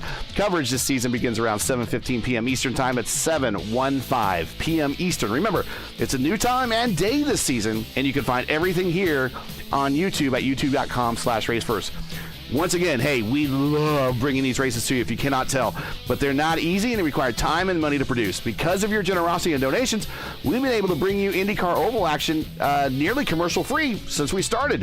If you share our passion for the sport of IndyCar and enjoyed our coverage of the 4D RACEWEAR Tuesday night IndyCar Oval Series top split, please take time to visit our GoFundMe page. The link is in the description and donate to our 2024 broadcast fund. We realize times are tough. I get it. I've been there. I'm doing it right now. I'm living the life. So any contribution you can make, we greatly appreciate it. And it goes toward software updates, goes toward these guys in the booth that are going to join me to compensate them for their time. It goes towards licensing, you name it, in order to bring this action to you. It's not cheap. So we need your donations to help us survive a little bit. We thank you for watching and making us part of your Tuesday evenings going forward this year, each and every week. Now, as you know, the YouTube algorithm game is not easy, so please help support RaceFirst and IndyCar with the weekly grind. Leave a comment below and let us know what you thought of tonight's race. And if you enjoyed tonight's coverage, you can really feed the beast by smashing like and letting other IndyCar fans find us, by smashing like in the video. And if you're new, click subscribe and right at it, hit the bell for weekly reminders so you don't miss out on more Race vs. Other iRacing programming, including a second Indy Open top split broadcast. That will be this Saturday at 1 p.m. Eastern. And later this year, the IndyCar Racing, what they're calling it, the IndyCar iRacing Tour, the IIT, which is placing the IIS in name. And starting in February, Season 7 of the Dark Horse IndyCar Series. Coverage of the Indy Open Strength of Field race again starts this Saturday, 1 p.m. Eastern Time, as the series tackles Zandvoort. That'll be fun. We'll see some banked road course racing going on there. Keep your browsers set here for the most in-depth IndyCar knowledge on all of iRacing. RaceFirst, we know what Indy means. RaceFirst Tuesday night IndyCar Oval Series. Top split naming rates are paid for by 4D RACEWEAR. Check out their made-for-sim racing line of sim racing gloves, shoes, and apparel. Visit them today at 4dracewear.com or click on the link in the description. For business inquiries and to learn more about RaceFirst and what we do, visit racefirst.com. Like us on Facebook or follow us on Twitter. You can follow all of us via our Twitter handles. I'll get that on the screen right here. There we go. We got everyone but Murphy's. But Murph, you got a Twitter handle, don't you? I think he left. I have no idea. It's X now, but anyways, you could probably do a Still call it Twitter. Yeah, you can probably just search Mark Murphy up. But so for Stephen Larkamp, Justin Petschauer, Mark Murphy, everybody that's joined us in the booth, everyone at RaceFirst, I'm Gary Gotzo saying all good night. Thanks for watching, and to all of our men and women serving in the military and as first responders, Godspeed, God bless, come home safe. Catch you again right here next week for round 8 at Las Vegas for the next race of the 4D RACEWEAR Tuesday night IndyCar. Oval Series Top Split. Good night!